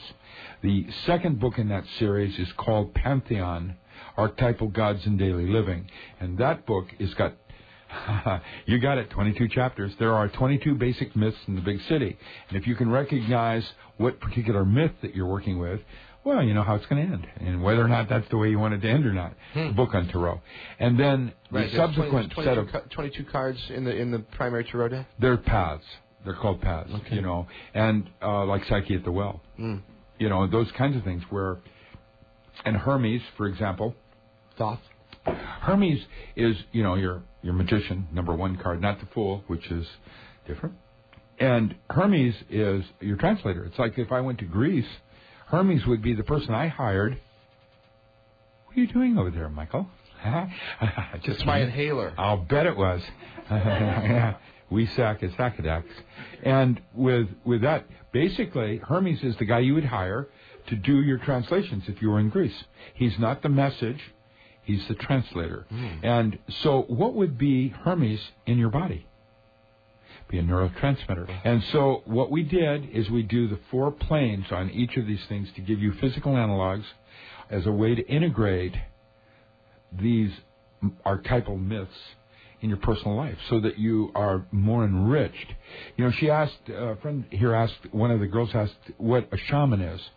A shaman is a psychically unstable person that receives a call to religious life. And as a result, that period usually goes into a period of solitude or retreat, you know, like in the desert, you know, with that horse with no name. I've been on that horse. And I know that place. I've been there. I've done that. And they reemerge with the power, real or assumed, of passing at will into states of mental dissociation. I could place my consciousness like an astral projection. I could place it in that crow and then see what the crow saw. The problem with the shaman is that he doesn't return with any memory of what he did. And that's why Gowan, who got a Nobel Prize for this, on his ontology of mystical states, talked about trance, art, and creativity. You have your prototaxic, parataxic, syntactic modes of consciousness. And the syntactic modes of consciousness is not art, you know, which has to do with dreams and ritual, which is what we're doing right now. Syntactic modes would do with sex magic, tantric yoga, and biofeedback, where you learned how to physically control. One of the lodge things that I had to do once was, from my initiation, one of my early initiations, was that I had to sit naked in deep snow and melt 1 foot of snow around me. I had to generate my body temperature using biofeedback techniques where I could heat my body up and literally sit in the snow and melt the snow. Now, anybody can do that. In fact, it's a real simple thing to do, learn how to do it, because to increase your body temperature means you're changing your blood circulation and flow. And the way you do that is by relaxing. That means you feel the sun. You don't feel the sun, you feel the heat of the sun. It's a passive thing, and that's how you get rid of migraines and other kinds of things like that. You learn how to control autonomic functions in your body. That's the first stage toward moving toward enlightenment, because you have control. Yes. I grew up in Buffalo, and I learned that during the wintertime. Well, hold on, Mark, grab that microphone. What is it, Mike? Talking to that. Hello. Okay, ask your question. I just finished it. No, I grew up in. Wow, that was sort of creepy. I grew up in Buffalo, New York, where it was like extremely cold in the winter, and I realized when I was probably about 20 that it was easier to let it wash through you, like the cold, than fight it, and then you weren't cold anymore. And it's a passive thing rather than an active thing. To lower your temperature. And anybody in this room can lower or raise any part of their body by a minimum of 8 degrees. That is a technique done in early stages of biofeedback. I set up the Manager Foundation. I did in Topeka. I worked with Elmer Green. We did Jack Schwartz out of Portland. And that was one of the things I did for Navy. And we discovered that, you know, part of being martial arts was to be able to control pain and other kinds of things with your mind. It turns out that the Tai Chi that I learned, what Tai Chi, the Sifu that I studied with out of Victoria, taught at Dr. Beth Steers in Naturopathic School of Medicine in Seattle. We took Tai Chi upstairs in the early 50s and 60s. Well, he taught it as a martial art where breathing, which is the first and last thing you do, you can change your perception of time. Because, as Robert Ornstein said, time is a duration of consciousness, which means that it's the way you store memory. It has nothing to do with the now and the moment. And the moment is where all of it is, right at this very... Oh, God, that was the last good drink on that Absinthe. Yeah. You know, it got me. And that place is what we all seek as sacred. That moment where it's timeless. Like in lovemaking, where there's no sense of time anymore. It's like the moment or the now. And that place, that's where it's all at. That's what we all seek in our normal, everyday, mundane lives. And it has to do with where you set up resonance in your brain. Because where we all currently enjoy this movie called what I call Horror on Elm Street, it's possible to change the movie. Well, I think this is a big part of, at least the work that I see coming out from you is headed towards that, is to try to help people do that. I mean, we've been talking... That's why I'm called the postman. Right. I go from one rural community bunker to another, and I try to fine-tune them on the different parts of survival. That's what I am, a survivalist. And IQ is a measure of your survival coefficient. That's all IQ is. It's how quickly... can you adapt to a changing environment? There you go. And that's what's happening next, brothers and sisters. I mean, for people out there, I mean, even the dullest among us, I mean, have to be recognizing that, you know, business as usual is sort of off the table. I'm feeling good. I'm starting to glow. I'm thinking I'm glowing. You are, as a matter of fact. No. And maybe that's just me. That's exactly correct. She got it. She hit a nail on the forehead. Anyway, I just think that it seems pretty obvious that things are changing and that... That's right. I started to mention something that was really kind of important also. I started talking about the voice of coyote and the voice of reason. Yeah. Okay, we talk about belief systems, but beliefs and our belief systems should be used like a pair of tools. I have a pair of bell bottoms I'm never going to throw away. I mean, I'm never going to fit in them again, but I'll be damned if I'm ever going to throw those bell bottoms away because they're something that's really important to me is who I am. Well, that's what a belief is, and some of them come to us from prenatal and natal situations that we don't even have any kind of...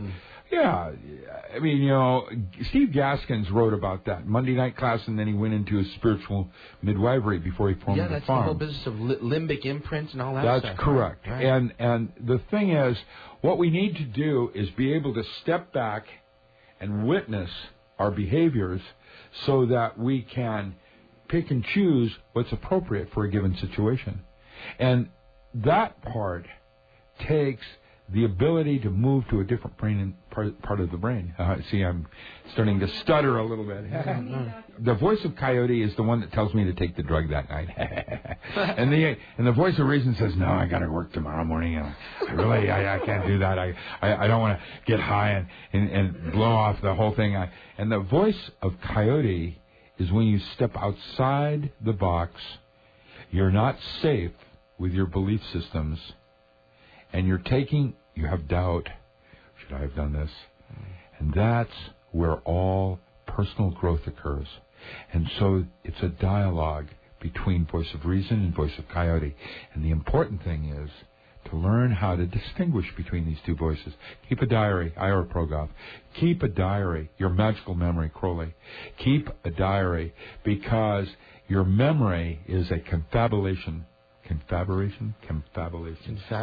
Yeah, there you go. Yeah. You're getting the idea. It's one of those words. But I have totem.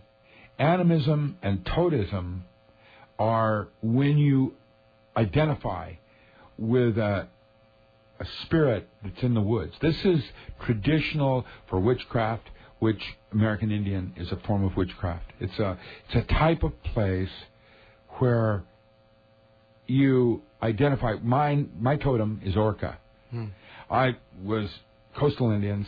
I love Orca as probably a more evolved entity than I am. Well, look at the brain. I mean, well, it's got it's twice the size. It's conscious. But orca has a biosphere that's 10 times bigger than man. That means when there's some changes on Earth, orca is going to be a higher survivor. And that's what I fashion on. Some people like dolphin. Dolphin is another one. All these cetaceans are pretty cool animals. They're bigger brained. And they've been around for a long time. Well, they might be more superior than we are in some ways. I don't know that. Maybe that's why they're where they are. Well, now... if you've ever scuba dived, you realize that the underwater world is... it's a beautiful place, and if you could live there in zero gravity... I have actually done Dolphins Plus. I've been to, the Key Largo where they have a rehab center, and I spent like 7 hours with... Cosmo and several other dolphins. And I personally felt, when I was with these dolphins, that I was in the presence of something more evolved than man, technically. They knew, for example, this wasn't... one of the things they did is they had both dolphins come up to me, and I would grab both fins, not just one fin, and they would pull me through the water. And Cosmo knew that my left arm wasn't real. Knew that probably from sonar, but knew to pull me differently than the other dolphin did. That's amazing. Well, and the trainer didn't have a clue. Right. He wasn't. The trainer. They had a trainer that was blowing whistles and telling the dolphin when to pull me and whatever. But the dolphin were different in that regard. What do you? Let me ask you a question with regard to the cetacean in general. I mean, the idea that they have, frontal lobes, a higher brain. They're different brain. Their brain is actually structurally different. Their cerebral cortex, while is bigger than man, is also shaped differently. So there's a lot of possibilities of what that means and implies. I don't know that part. What I do know is that when I was brought into the labs by Carl Sagan, when I went into John Lilly's labs, I was the whiz kid they used. I recognized the form of language was clicks and whistles was a form of Clifford algebra. It's dimensional math. Their redundancy in transmitting information was 10 times more efficient than our Hebrew, which is more efficient language than anything. Avram Moles wrote a book called, he's a mathematician, French, wrote a book called Aesthetic Perception and Information Theory, where he talks about Hebrew. And Hebrew being a more efficient language than... You know what I mean? Get it? The English language, we have a lot of redundancy in the way we say things. Well, it's an older language. It seems that they would get more... More than that, it has gematria. And gematria means numerology. It means that it has other things where you can relate two unrelated words and find commonality through gematria so that you could find how they relate to each other. Now, that's Liber 7, Sefer Sephirah in the Bible. That was a Bible that was part of the Jewish tradition that used gematria as a form of words to communicate. This was the extension of getting out of Babel and all of that kind of thing. But with that, that's Hebrew. And the Hebrew language now has evolved down into, Yiddish and all the rest of it. But the old Hebrew, before even the Greek, the Greek, for example, that's another language that's really interesting. The Greek have 4 words for love, and yet, in English we only have one word. It's eros, philo, agape, and teleme. Yeah. And telema was what Crowley called thalema. Talama. It's the love of will. Now, that's a chapter in one of my new books on the difference between free will and true will.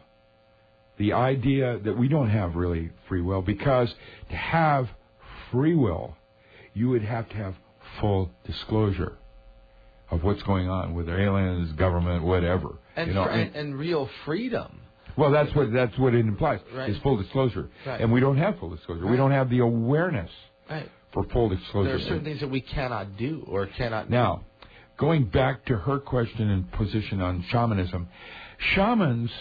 in Gowan's ontology of mystical states was in the trance place, to be compared with automatic writing, to be compared with a variety of other kinds of places where the information is coming through you, but you're not sure how you got it. In trance and art states, that consciousness of awareness of where the information coming is slowly, mythically dreams, art, and ritual, whereas in syntactic modes, you're doing it with full conscious awareness. Tantric sex, for example, tantra, the thought that occurs at the moment of climax, and to form a ritual around creating a magical child with that kind of impact where you take psyche directly into matter and make it physical. Now that is what we're all destined toward once we achieve more spiritual enlightenment. Gowan talks about 8 jhana states. These are the psychedelic states of union with God. You know, that cosmic consciousness thing that we hit? There's 8 different levels of that in the old Bordeaux Thadal. They don't talk about just cosmic consciousness. There's 8 different levels of relationship to that, again with the memes. And this part is where Gowan's material, when I taught shamanism, I taught magic is an art form. It is the art of changing consciousness at will. And I may, hopefully, this is what I'm aspiring toward, is to be Sorcerer Supreme, the one that changes literal reality as a physicist. I'm going to suggest that magic is a higher form of physics. It is used by the real people and Aborigines and some of the other people that are Hopi, that are able to do things we cannot, because there is a mystery school in the aspect of the physics. There is a part of it's not important to know how it works, to have it work. A woman driving an automobile uses magic as an art form because she doesn't think about how the internal engine combustion is working. What happened to the absinthe? Everybody stopped drinking. Hey. What does that mean? Well, do we need more ice water? Well, that's right. Oh, we need more ice water. Okay. We can get more ice. We're going to take a break here in a few minutes, so at the break we'll get some more ice. But what I was going to say is, the woman doesn't know how an internal engine combustion works, but she knows that if she takes that key... Or the man might not know how to work. Or any of us. Yeah. But if you take the key and you do a certain ritual form with it, you have expectations of a reality that comes out of that. Yeah. That is anthropologically called magic. And basically, magic was referred to the ultra-elite of Europe for centuries. And it was only this last century when it was associated with drugs, which is a proper form of magic, by the way, was that it fell in disrepute with Aleister Crowley and things of that nature. But the bottom line is, magic is in fact a higher form of physics and is probably how we unite the mind and the body back together again, where Descartes separated us. That's where I see my role, and what I'm doing here is to somehow add that numinous element that Carl Jung talked about, that part that all of us allows us to go beyond the shaman. Well, you hit on something, and I want to mention it now, and then I want to expand on it after the break. But I want to say it now so that we don't forget, because I'm going to drink some absinthe at the break. This idea of creating our own reality, and the idea that an individual, i.e., you or me or Mick or our lady friends in the corner or Angela or whoever, if they get it right, can change the world. Well, Crowley would have said, you already got it right, because what you do is your true will. Do what thou wilt should be the whole of that law. Do what thou wilt should be the whole of the law. Love is the law. Love under will. All right, that's a good place to take a break. Richard Allen Miller. On the web, richardallenmiller.com. My name is Mike Hagan. Mike Hagan, HAGAN.com. KOPN.org. Hey, if you want to donate some money, by the way, get on with it, all right? Please call us or at 800-895-KOPN, 573-874-5676, or email me. Most of my listeners are digitally inclined, so rather than call on the telephone, send me an email sometime after the fact here, and I will give you instruction on how to make a pledge and how to help out Radio Orbit and KOPN. All right, once again, it is time to play a piece of music here. Perry Comitatus. This is called, we're going to take a nice long break here. This one's called Greens Farm Road. Back in a few, it's Mike. You listen to Radio Orbit, KOPN Columbia. Crow caws blackly, cold gray dawn, Mist hangs in the trees. Day breaks grayly through the fog as it rolls in off the sea. But in my mind, the sitting where I'm at, where the sunlight shines like silver on the flat, prairie wind blowing, engine roaring, and I'm driving out the impulses I can't ignore, and my soul is singing. September sky blue and clear as a bell, the image rings. When I close my eyes, if I listen well, I can still hear her sing. Come festival time, we load up the truck and away we'd go. Top of our lungs, we'd sing all the way there, didn't need a radio. We'd celebrate the end of summer, where 1,000 fires lit up the grove. Didn't need much except each other, and in my mind I'm flying home down Green's Farm Road, and in my mind I'm flying home down Green's Farm Road. When the heat came, we sat on the porch at the house where the trains went by. Sang the old songs, I played the guitar and we'd harmonize.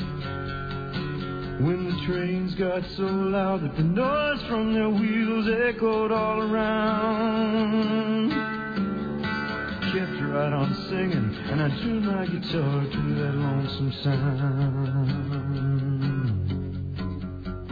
We'd celebrate the end of summer, where 1,000 fires lit up the grove. Didn't need much except each other,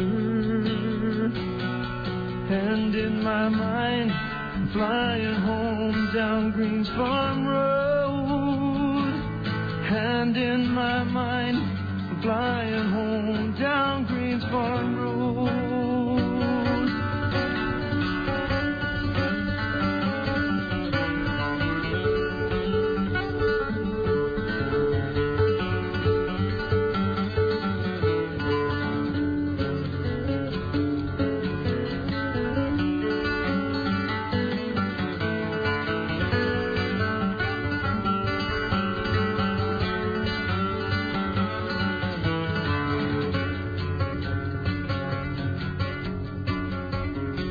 Celebrate the end of summer, where 1,000 fires lit up the grove. Didn't need much except each other, and in my mind I'm flying home down Green's Farm Road, and in my mind flying home down Green's Farm Road.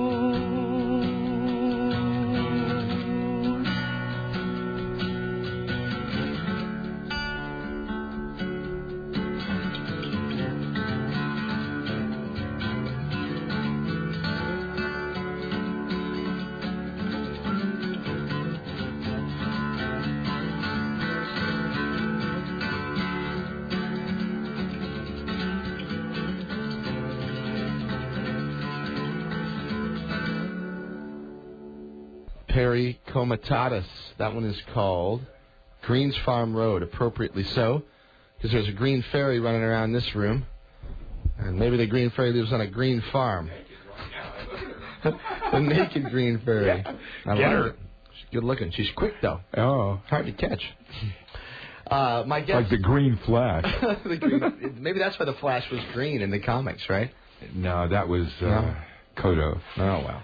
Good try, anyway. It's Mike. You're listening to Radio Orbit on KOPN Columbia, 89.5 FM. My guest is Richard Allen Miller.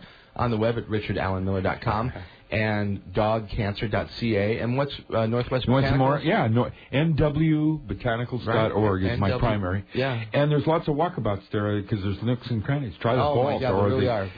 Under events, on the road with Rick will be where you find this streamed. And there's an article on there my ex-wife wrote called I Married the Wizard of Oz. That's a good one. It is good, actually. Yeah, I posted that a while back. She works CIA counterintelligence with Luttrell. So she's a weird person. Well, I tell you what, there's a diva. strange... Diva, that's the right word, diva. Yeah, that's what she'd like to be called. Right.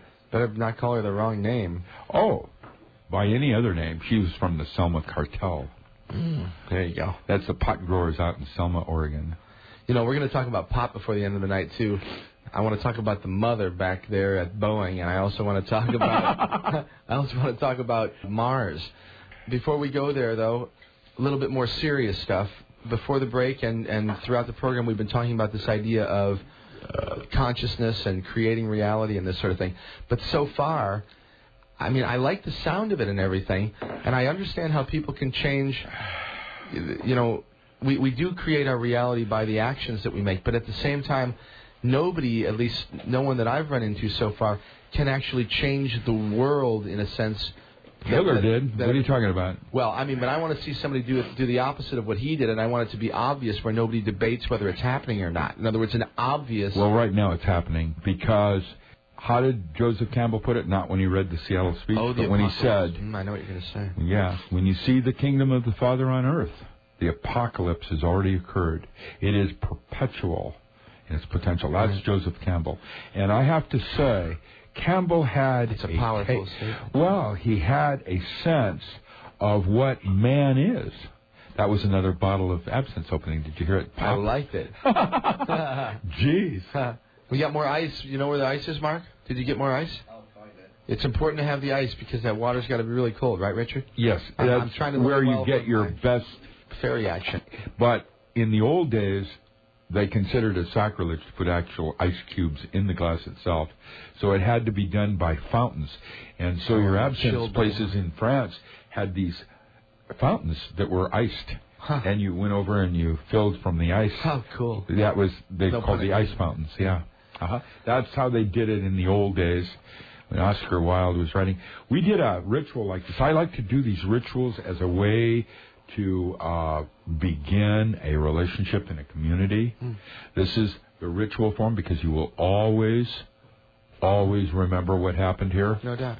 And that is the importance of integrating something like this into your daily life so that it has more meaning. We have a lot of rituals that we play in our daily life. You know, when you get up in the morning and you take your first leak at the toilet and you flush the toilet and then you have this little game before you got to get the toothpaste on before the toilet clears, or these little games that we play with each other, these are the rituals that I'm talking about that become sacred. If you can understand or relate to these rituals, you can do work with them. You change your personality. That's your auto-exec back file and your config sys file that you boot up with every morning. Those little rituals that you play with yourself are how your computer runs that day. Metaprogramming, is it? It's a type of metaprogramming. It has to do with your relationship to self. So what about your relationship to the rest of the world, though? In other words, my concern is yours as well, and so many of ours. The problem of we could talk about Dr. Bob over there, the subgenius. That looks like a good place. Yeah, there's some creep named Dr. Bob in a Fort Detrick lab somewhere making a bug that's going to kill everybody. You know. Yeah. So I mean, I'm concerned about changing that reality. That's Mission Impossible 3. Well, how what I'm trying to suggest is that none of this is real, that the radio isn't real, that basically I am the voice of yourself talking to yourself in reflection, and the thoughts that you use after that become who you are and how the world goes. And it's all in a moment of time. Try to wrap your hands around that one after half. Well, that's the absence part of Oscar Wilde doing his little poetry thing. But What do that's you what think? actually, it's sort of the way that it has to be approached, though. Otherwise, it's just despair. Actually, there's lots of ways of empowerment. We can play the didgeridoo and do some continuous breathing like Kenny G does. That works pretty good. Well, I mean, I actually, I don't feel disempowered. I feel, I pretty much do what I like to do and stuff, and I don't feel particularly oppressed, even though sometimes, you made the great quote from Campbell about how the kingdom of the Father on earth. That's Well, right, an apocalypse. Right. Well, concept of for the end of days. Right, but for 95% of the planet, I mean, the apocalypse has already happened. I mean, they are living in. There you go. It is a metaphor for your relationship to self, and what we're all aspiring toward is union with self. That's what we all seek right now, is to be able to have knowledge, what they call in magic, and there goes the ice. I guess we got it. Yeah, well, I guess we got more ice water here now. Good. Garçon. Way to go. There we go. He's doing a great job. And Mark works at the bar, of course. That's why Of course he does. He's doing an awesome job of the absinthe. What do you call a person who prepares absinthe? Is there... No. They're called absinthe professors. Absinthe professor. All right. Well, I'm just kidding. They call a coffee guy a barista, right? Wouldn't it be nice to go into a club and have Timothy Leary come up to you and say, "This is how you take LSD"? Yeah, it would be. Well, that's what you're becoming. Yeah. You're going to show people how we do the absinthe. There you go. Mm-hmm. Well, I'm paying very close attention. I hope you know. Okay, so we were talking about breathing and the importance of breath. Yeah. Breath is the first thing and the last thing that you do when you enter and leave this world. And a lot of the martial arts, and especially forms that are called Tai Chi, Shan forms of Buddhism, talk about the softness and the precision rather than the speed and the power. And it's believed that if you have the softness and the precision, that the speed and the power are a function of breath. And really, Tai Chi then is a form of martial arts, the way I studied it. I was taught by Tan Te Chung out of Victoria. He's cover of National Geographic, and he used to come down to Seattle once a week to train a bunch of people down there. And he taught us how to change our perception of time with breathing. Now imagine that as a power tool like biofeedback for enlightenment. So chapter 4 is called Continuous, it's Quantivaire, of course, Continuous Breathing and Virtual Audio. It deals with sound and the nature of breath. Awesome. The way you integrate those two things with chanting, what we call synesthesia, where certain forms of sounds create visual imaging or cross-modal translations of sensory dimensions. Those kinds of things are used in forms of magic to heighten the ritual and be able to do magic on a whole nother level of working with the so-called ball. Rick, there's a guy I know who was an Olympic athlete. He did this thing they call the biathlon. Is where you cross-country ski and you also shoot a gun. Right. Right? Uh-huh. And No, that's called hunting big cats. Well, that's what you do. You go across the seas. Well, you shoot them with... Well, in any case, this guy lived up the street from me, and he told me that the way that they were trained is that, when they were cross-country skiing, they're trying to go as fast as they can. So they have high heart rate and pulse respiration, like major activity. And then when they shoot then they have to stop and then bring their life forms, their functions back to a different homeostasis, so that they can squeeze the trigger. He did something like what you're talking about, and he said he was able to bring his heartbeat down from like 140 beats per minute down to like 10 beats per minute. That's what biofeedback does. It teaches you how to control and change autonomic functions. In very short order. At what level would that be called paranormal? Yeah, I mean, again, it's just a matter of the physics and understanding how to do a technique. So, Breaker 17 is ESP. I gotcha. And Breaker 18 is... Well, who knows what the cowboys are thinking out there on the range, you know what I mean? Right. Okay, so let's close our loop with regard to changing the world. Again, it goes back to Campbell and changing yourself. My grandfather said it best. He said, If you want to change the world, you change yourself, and so changes the world. Mm-hmm. The war is within yourself, not outside yourself. In order to have union, that happens internally. And so, if you want to change this world, you have to do it by example. You've got to start walking that talk. That's where the rigor of the difference between a physicist and a lawyer or a medicine. It's more rigor.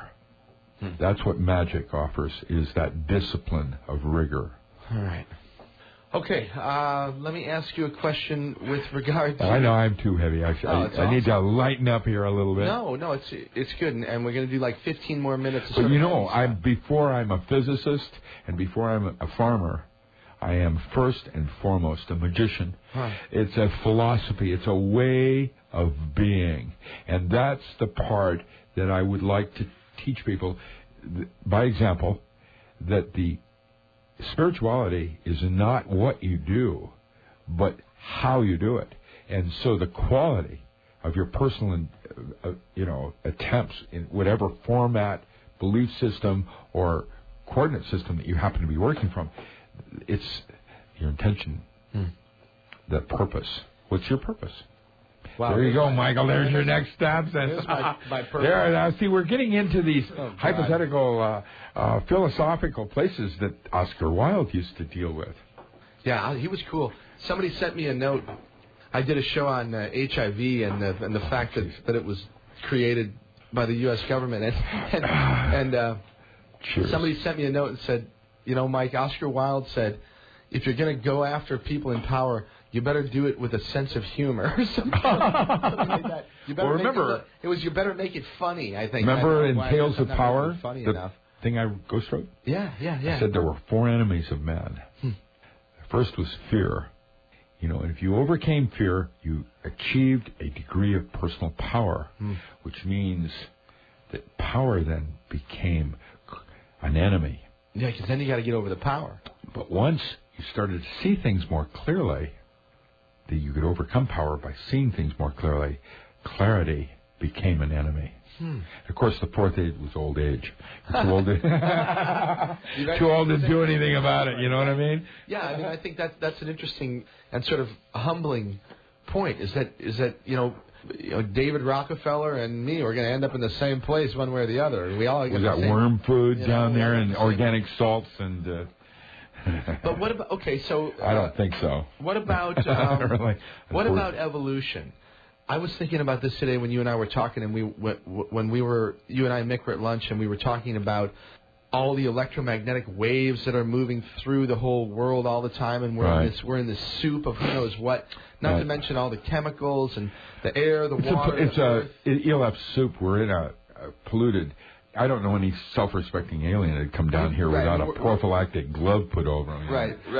I mean, really, man, it's pretty dirty down here. So we're just in the middle of it, though, right? What's that? We're in the middle of it, though, and there's nothing we can do. You can't. I mean, you can do your best to shield yourself from it and try to do some of the beneficial things that you talk about to try to mitigate the circumstance, but you can't change the fact that we're living in that type of an environment. So my question is sort of twofold. First of all, evolution, the human monkey as it stands, to me it seems pretty obvious that evolution is not done. It's actually creationism and evolution are really both two models that don't really work. Now, there's a third model. I mean, these gods out on the rim doing biological experiments on creating things. Well, I see the whole environment. I'll tell you what I do know. Lloyd Pye with his... Lloyd Pye. I haven't heard that name for a while. Well, yeah, Lloyd Pye with his Star Child. Yeah. The talks about skull that was found. Well, there's some evidence to suggest that was something the Hopi talked about with the Ant-Men, which was a biological experiment that didn't work. They had, in the bone stishel, they had... what looked to be neurons, so they could touch heads and have transfer of information. That's right, as a hive consciousness. That's crazy. Borg thing, But we kind of do that, but just with words, with language. Well, the internet. What do you think? Yeah. And memes and Wikipedia. Right. It's fake. Basically, Lloyd showed that one thing I liked about his argument was that he suggested, I don't believe in the star child, I don't think it's an alien. I think it's something that's like a biological experiment that didn't work out. And so there were some artifacts. Right. But I think if I had that skull, what I would have done as Navy intel is we would have taken it up to the University of BC and looked for dendrite material and DNA material in the bone structure, which is different than our bone structure. Sure. But that seems reasonable. That would have been my first study. They won't give me the skull because that would be what I would do. Give me find the out skull. The skull's in England right now, and it's locked up by some private people, and they won't let it out. Nobody can look at it and take a look. I'm surprised the Vatican doesn't have it.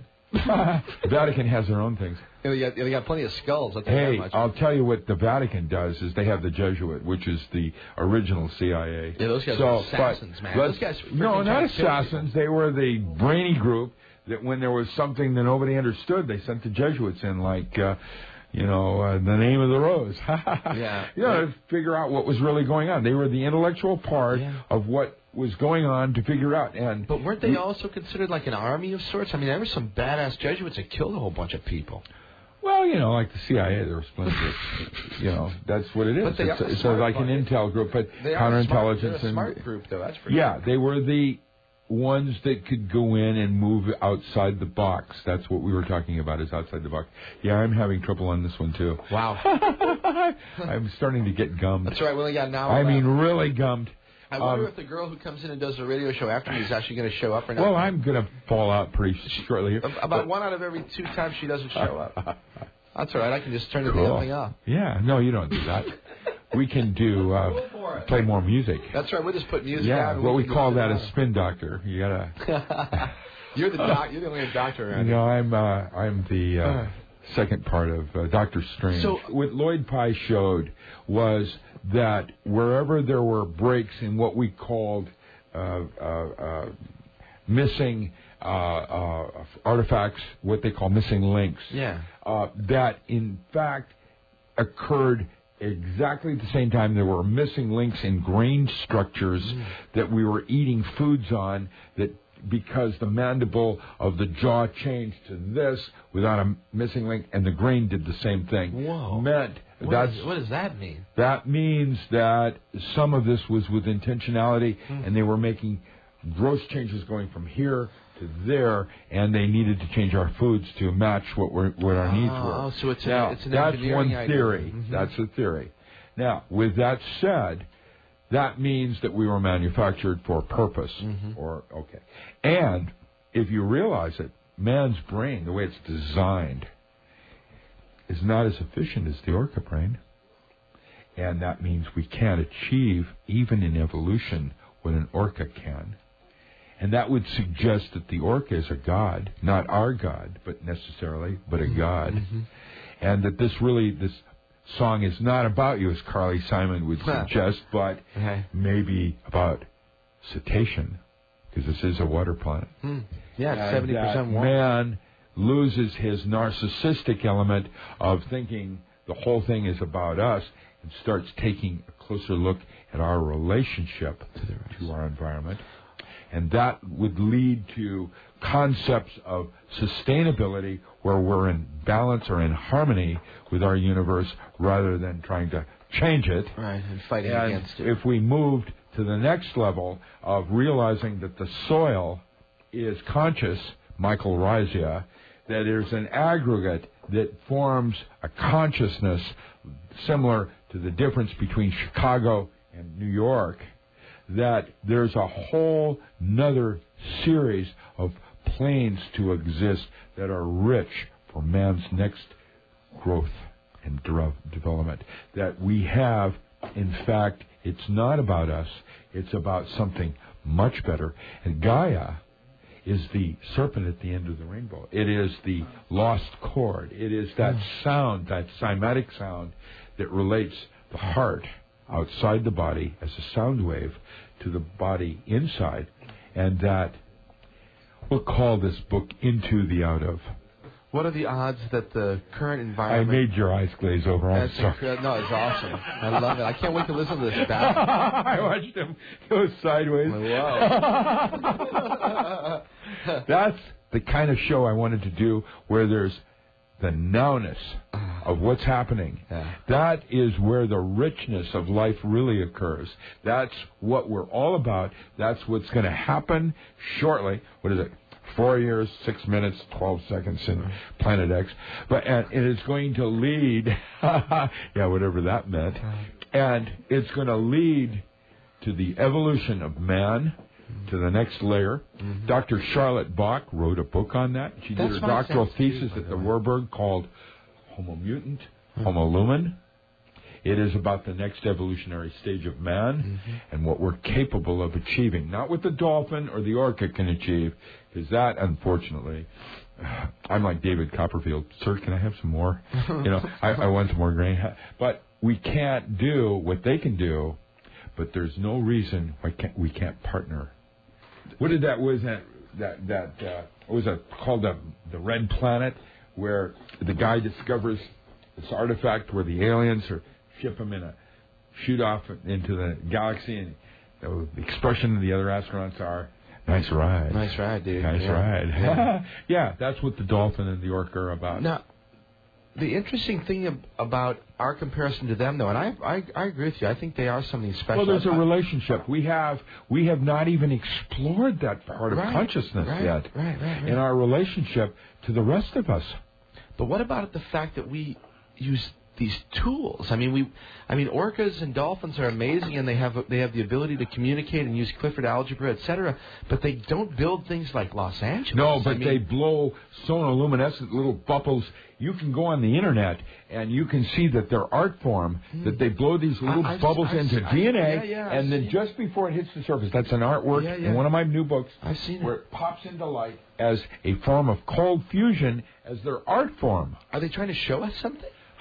They already done that to me. I don't know about you, but I got the message real quick. Yeah. It's sort of like, I'm in awe. I am in awe like a child that has just discovered another part of the big yard. And I'm going, wow. Well, it's a big yard out there. It's not bigger than I thought it was. And I'm going, and I'm sitting there going, wow. That's interesting. What does that mean? Yeah. I haven't got a clue. Oh, man. But that's why I catch flies. I've got my mouth open in disbelief. I mean, just, the wonderment of it is where the richness of it is. Hey, wow. Hey, Rick, that's a good chance to take a question from one of our in-studio listeners. I think that Mr. Bartholomew Bean has a question. Hi, Bart. Yeah, I was wondering, what are we going to do with the yard we got right now? Yeah. How did Chauncey Gardner put it in that movie, Being There? Well, the spring comes, and then things start to grow again. I loved, he was the best actor. Another one, you guys. Yeah, who cares? Yeah, I can. Well, I got Angela to sort of as my relief valve. See how it's going? 2 bottles of Absinthe with 7 people. I had it figured for 9. Holy shit. 9, 8, 7. Who's going to drink every last drop? And everybody falls down on their face down, and that's how the. Yeah, boy. There you go. Trying to figure out how to push the show. And this should become a classic just because we're having fun. Yeah. There's people on the web that I should not be ignoring, but there's some very funny things that people are saying on the web. Cool. Read some of them. Well, they're talking about Salvia divinorum. Salvia divinorum. Isn't it interesting that the single most important brain chemistry, dimethyltryptamine, also occurs in crabgrass? Right. What does that mean? What do you think God's trying to get us to figure out something here? What do you think that means? The way I said it with trout. Some plants, this is a quote from Trout, some plants aren't really plants. They're delivery systems from God. Truth of the matter, I think. Here's one. Mike sounds absent-minded. Absent-minded, that's a good place to be. Now, there is metaphor correct. Is that great? But the difference is, it all comes around what goes around, which means that even though it doesn't seem that it's related, that's what the dimethyltryptamine part, or the lysergic acid, the amine, are about, is that they help you connect and make meaning out of chaos. Here's another one. This is the best show ever, at least with Rick Miller. That's great. Then the guy says, I'm going to go smoke salvia. Good luck, buddy. How those close encounters like Navidad talks about Negadev, that close encounters with stick people, that's a very weird place. What do you know about salvia? Salvia divinorum is also dimethyltryptamine, but it's not NN. Dimethyltryptamine. It's more like usually 5-alpha. Well, no, it's not 5-alpha. It's DIMI. Huh. It's another little structural difference, shift. and because of its structurally different, it's metabolized different. It's so weird because these molecules, they're different, but they're not that different. I mean, they're different enough that your experience of them is different from atom to ecstasy. But fundamentally different in many cases. It seems like it wouldn't be that different. Well, they define the gating system across the blood-brain barrier. And that part is very important because, what is that, what do they call that phage? And Michael phage, what is that called? The telomerase, the fraying of the DNA of the DNA molecule. Telomerase. And that, telomerase. And that part of fraying is where the coding part is your voice of coyote over voice of reason. That's what actually determines. That's the place where it becomes one to the other and why the voice has a different sound to it than the other one does. And those are the same voice from different sides of the fence. Voice of coyote and voice of reason are really the same, and they're all based on your values and your belief systems. All right, that's a great place to take a break. It's top of the hour, and I sort of missed it by a couple minutes, but that's okay because no one at the FCC is listening to this show. What's that? It's mostly the people that are more notorious. All right, this one is called... we'll finish the show with that one, so we won't play that, but we'll play this one here. This is called Not Answering Today. Perry Comitatus on KOPN Columbia 89.5 FM. My name is Mike Hagan. You listen to Radio Orbit. On the web, MikeHagan.com, and my guest, of course, Richard Allen Miller. You can find him at richardallenmiller.com, and, of course, you can link there directly from my site any time. And you can also check out 3 or 4 or 5, I don't know how many shows Rick and I have done in the past, but you can check them all out in my archives, and they're all worth listening to, okay? All right, once again, here's Perry Comitatus.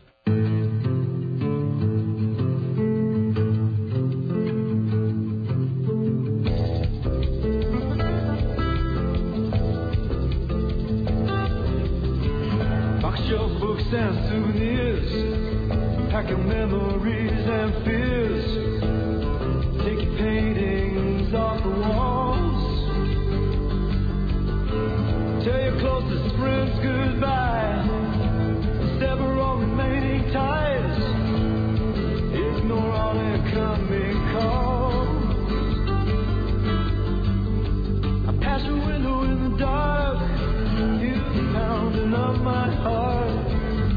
As your shadow moves across the shade,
KOPN Columbia, 89.5 FM.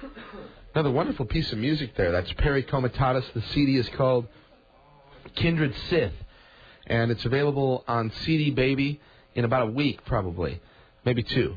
But I'll have it up on my music archives sometime between now and then, okay? Perry Comitatus, a.k.a. Mick Watts. That one was called Not Answering Today. All right, it's Mike. You listen to Radio Orbit on KOPN Columbia, 89.5 FM. My guest is Richard Allen Miller, on the web at richardallenmiller.com. And Richard stepped out for a minute, so that'll give me a chance to quick say hi to everybody and tell you what's happening next week. I have no idea, actually. But I actually do. I thought I had written it down. Apparently I didn't. But what is it? The 12th. 12th of May? I don't know who's on the show. So, yeah, so anyway, tune in. And, I don't know. I'm sure it'll be different than tonight, that's for sure. Rick's getting settled back in here. Mark's getting settled. All right, it's a good thing you got back because I just made a complete fool of myself because I was trying to, while you were gone, I was going to tell people a little bit about who's going to be on the program next week. And I forgot. I have no idea who's going to be on the show. I mean, who cares? Because it's all right now. Yeah, and who cares? No. Now, this is actually really funny because I just remembered, and it's your friend, Neil Goldstein. Hey, Neil. And Neil is Neil Goldsmith is a very cool person. Well, he was the editor of Omni. He does the Poetry Science Talks in New York City. This guy really is amazing. Former editor of Omni Magazine. And in the middle of a whole bunch of really cool projects right now. He's one of my friends. But, Neil is in the New Yorker. He has that ad, the first ad in the New Yorker that advertises for LSD therapy. Yeah, and so Neil is a revolutionary with a vision that I absolutely respect.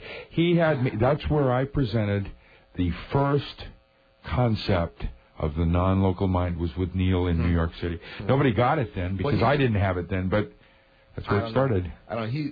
He's about as forward-thinking a person as I've run across because I was into Omni 30 years ago, and that was formative for me. I mean, just in opening my mind and my eyes to different ideas, Well, there was Marilyn Ferguson, remember, in her Brain Mind Bulletin. I used to write for her.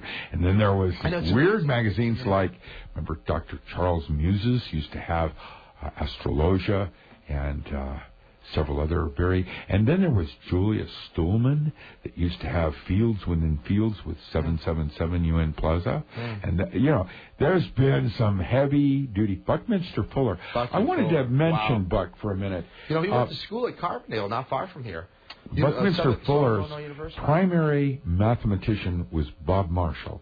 And I brought a special DVD to share with you, if you're interested. Sure. On Bob Marshall. He's an idiot savant that led Bob to Buckminster Fuller's entire concept of geodesic domes. Really? Was all started with Bob Marshall and his concepts of numeronomy.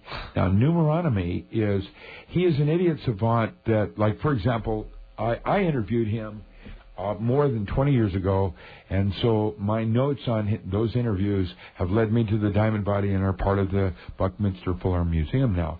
But Bob took, for example, Riemann's challenge of a mathematical equation for recurring primes, which no one's ever done. You know what a recurring prime is? I do. I like cryptography. 17, 19, 23, 27. No, 27, 28, 29. Yeah, 31. 29, 31. Yeah, okay, 30, now you're getting 7. How Bob did it was not mathematically. He took and visualized, he was a visual idiot savant. Yeah. Visualized a torus going down and did rotating numbers around it, and then did a reverse torus going back up that connected in a straight line. For recurring primes. And that's how you get 31 and 29 how you get those things that are very close to each other and then groups away and groups again. You do that with two toruses going in opposite directions. And Bob's solution was visual. Huh. He was a genius. Amazing. And I had the very deep honor of being probably the only person besides my ex-wife that could understand what he was talking about. And that's what led us to write the very famous paper, N equals 50, V equals 6, which Crowley called the follower. Add, divide, multiply, and understand, and one will follow. And that's why in the OTO I'm called the follower, because we translated that as N equals 50, V equals 6, which is the second book of the law. In the second book. I don't know if you like that magical trivia stuff, but I do actually. When you were over at my place earlier, we were by the bookshelf briefly, but there were other things down there I wanted to show you, but I wanted to show you yours. Well, I hadn't seen those books in a long time. Well, you got a couple of them sitting around. I have a feeling. I've been around a long time, so but there it is. Anyway, I'm thrilled to have them actually, and I consider them actually treasures, and I appreciate the fact that you signed them today. Thank you. Well, I signed them to your son because that's who's going to get them next. That's who's going to get them. Your 4-year-old boy. And I have a couple. That's where it'll go next. I have a couple of copies of The Modern Alchemist that I'll give away to people. If you donate to the program, just send me an email or whatever, and I'll send you the book. But you got to become a member of KOPN here because we're in the middle of a pledge drive. But it's a wonderful book, and these are autographed. So this is on the personal. What I was going to tell you about the Modern Alchemist, we got sidetracked. What Joel did is he rendered the pen and ink into English, and then we added psychological commentary. Mm-hmm. Now this is a 14th century alchemist that quantized A, B, C in the stages of personal transformation, from union of opposites, folie à deux, all the things that we do in moving to the next level of awareness. And this mystic had it dead on. In fact, the book changes from animalistic salamander in the fire and the serpent biting its tail and the stag and the unicorn in the forest to the Son, the Father, and the angel on the mount, where there's union with self. And that's what we're all aspiring toward. In other words, this 14th century alchemist envisioned that the stages of man began with animalistic and more primitive ways of consciousness and eventually evolved from being a mammal into what the Sifu calls a human being, where they used the idea of civilization and a relationship of father and the son, where the father consumes the son and then becomes ill, and then the son and the father meet with the angel on the mountain. Well, man, Rick, that's sort of like, I mean, that's archetypal. Yeah, but yeah, absolutely, because it's the struggle of our time. In other words, it's the struggle of each of us, and what this book does. Because we're part monkey and we're part angel. Well, we're part animal and we're part human. We have an animalistic where the dog and the wolf are in conflict with each other, and then there's a place where the father and the son have a relationship as being the same thing. The way I raised my daughter, for example, my daughter was not another human being. She was a reflection of the younger, feminine part of myself in the reality. And because I raised her like that, I made no judgments on her. And what happened next is a relationship that happened between my daughter and I is something that she doesn't enjoy with her wife or with her mother, because the mother has somehow separated the daughter as part of herself, whereas Paula was the feminine, younger part of myself. I understand. And so my daughter was able to do things I couldn't do. I couldn't criticize her. I couldn't find judgment on it. I had to, wow, that's kind of cool. I couldn't do that. I've got stories, that talk about. And that relationship is what has given me the richness of the current relationship I enjoy with my daughter, because I never made judgment on her. And, there's ways of approaching your relationships and your friends that if you use these belief systems as opposed to arbitrary other belief systems, you can do things you can't do here. That's what the purpose of belief systems are about. They allow you to do things you can't do with other belief systems. But at the same time, the ability to move beyond your own belief system. Well, right, or that it doesn't mean you move too. beyond it so much as it's not appropriate right now. And so whether I believe in Christ or I believe in this or that, that isn't the issue right now. Appropriateness. That's the correct word. Very well and then what you do doesn't mean you get rid of it. What you do is you choose those beliefs which will allow to happen in the physical world, which you choose as your path. And it doesn't mean you get rid of those beliefs. You simply change your clothing. Great way to put it. You know, there are certain cultures, like in India, like when you go through a change in life, you know, from a working man to a man who's retired, you actually change your name and you change the way you dress and all that stuff. Women do that also when they get married. When they, you know, there's a whole bunch of different ways we change our self-image to meet the needs of that situation. And that's what belief systems are. That belief systems are to be used as tools, not gospel. They're like clothing. Well, that's you remind me of, and it's great because we can sort of come back to our original topic of absinthe. There was this an article that was rather timely but silly with regard to the research involved that came out from like Fox News a couple days. Literally what do you yesterday. think? Is this about alcohol? Not at all. Well, then what do you think it's about? Well, say, what did that article miss? Yeah, they missed the fact that. Well, they missed something, and what is that? I don't know the what essence of it. It's the essence the of it. ritual part of the. Right. What a ritual is the celebration of a myth. It's the celebration. It's the party of it. The celebration of a myth.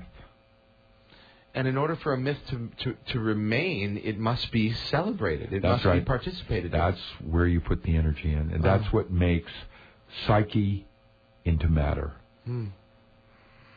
Remarkable. All right. It's magic. Yeah. M-A-G-I-C-K. M-I-G-I-C-K. For Medford, Ashland, Grants Pass, Illinois Valley, Coos Bay, and Klamath Falls. Just kidding. Man, I love Angela. She's the greatest, by the way. She does a great show on Thursday nights called Jazz in the House. No, it's actually called The Cool Sounds of Jazz, or The Good Sounds of Jazz. Right? Cool, good, whatever. Anyway, Thursday nights from 8 o'clock until 10. Drink it. You can catch Angela, and you can tune in this week and give her some money. So you're not giving so me that's the purpose of what Oscar Wilde understood when they were hanging out in those little cafes before Jan Reinhold. You know, the modeling forms of jazz. Right. Yeah. Wow. All right. Well, let me say hi to Hope. My friend just walked in. Hello, Hope. Hi. And who's in? Anybody else? No, it's just Mark. Okay. Did you know that Hope?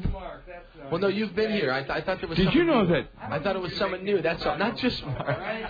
Hope was the last evil in Pandora's box. Hope is the first evil in my box. No, it's the last evil. That's why they call them Hope chests. And I tell you, man, you gotta be careful about that whole thing. I'm telling you. Talk to him about being careful. That's the guy who's in real trouble. He's over there caramelizing some more. I like the way he does it, actually. Even though having a good time, Mark. I appreciate the caramelization that you've been doing for us. That's a good one. Useless, senseless. Hey, let's talk about Mars. The Mars Project. I want to talk about two things about Mars: the Mars Project and growing pot there. Growing pot on Mars? Yeah, I want to talk. I haven't done that one. I've done it on the moon, but I haven't grown it on Mars. All right, talk about lunar base, and then we'll move out to Mars. Lunar base Alpha 1. Yeah, lunar base Alpha High 1. Times, February issue, 1992. 1992? Yeah, they did the interview with me on growing pot on the moon, where we invented Grolux. Lamps out of Seattle, growing Sammamish Slough. Can you imagine at Boeing? Here we are. Right. And hemp was one of the 4 plants we were studying. And we wanted to have an environment that had no filtering from the atmosphere, so we had long wave ultraviolet radiation. Right. We had sunspots, which was in microwave band. You can do that with xenon. There's a new pot thing for people. You want to grow some killer pot, you hit your xenon tube, which is a big klystron, and you hit it for 3 seconds, 10 times, and what it'll do is it'll char the first layer of epidermal on the leaf, causing a white film to form, and you blow it off with carbon dioxide and watch how the cannabinoids tumble there.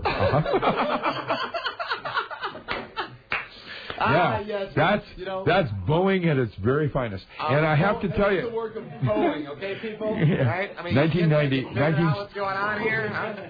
Boeing, right? You thought they were making airplanes. Well, okay? we had Lunar Base Alpha 1. We had to simulate. What we had, Art Pilgrim set this closed system up. Now, this is the reason of the Seattle SLU thing. We were trying to develop a system which was a closed system that we could live on the moon with as a closed, system of environment. And the way we did it, right, to build a we had a twin door we had to go through, and they would xenon us so that we would blow the white powder off our bodies and sterilize everything. And we would go inside the room, and we were growing chickens. They were rolling all over the place. Chickens were running around. They were pooping, and they were pooping into wire mesh. I'm sure you were into using the water. Right. And we had tilapia Right. with the chlorella, using the manure to grow chlorella that did tilapia, which was the milkfish. And how long ago was this, by the way? 1970. Okay, so and this is 4 years ago. That's one of the first things I did when I came out of. Yeah, but my point, though, Richard, Navy. just really quickly, is that people today, in the environmentalist movement and in the the sustainable living movement, they think this is all like brand new stuff. They got people that are brand new. They think That's 38 years ago. I did this. 38 years ago, and worse and better. I mean, we were survivalists. We were like taking it right to that edge, and we were on the moon. And we had to have a closed system where we had our proteins and our other kinds of things that we ate as nutrient, so that we could survive. And we were using hemp as one of the 4 plants. We had flax and several other plants, because these are the primary ones. And I discovered that the different light bands, long ultraviolet, other things, caused the cannabinoids to tumble. Remember in high school when you had the Gaussian distribution, you dropped the marble down and it went click, click, click, click, click, and it formed, so many fell here and so many fell there, and you had your Gaussian distribution. Right. Then you could skew the cannabinoids in that direction, which were more hallucinogenic if you used these bandwidths, and you could skew it more in that direction, which were more sedatives when you hit those light directions. That way. And so halogen worked pretty good, long ultraviolet. We were growing indica. Incredible. And then we realized that when you stress the plant, what they called Acapulco gold. Acapulco gold was when you took a muslin bag 2 weeks before you're going to harvest bud number 73. You had it all numbered, bud number 73. And we put a muslin bag over that. And what we did is we starved the chlorophyll so that the plant was stressed. Didn't have any chlorophyll anymore. So, it wasn't getting any light. It could breathe, but it couldn't see the light. Right. So the cannabinoids changed. Acapulco gold. Yeah, I don't know. That's how you did it. Well, that's how it works. And what you were doing was trying to skew the chemistry. There goes Michael. He just went over the edge. We're going to have to shoot him. He's done for the count. Oh, my God. That's too much. What you did is you were skewing the lights to make it different. I've been skewed. I've been skewered. We got the right light here, buddy. And what we discovered was that the longer ultraviolets with the halogens series primarily, and then we went into the longer wavelengths, we discovered, time for another drink, excuse me. Yes. That we're just passing this around now, and it's making everybody fall. We discovered that you could create superplants, which started with Sammamish Slough. Sammamish Slough was the first heirloom.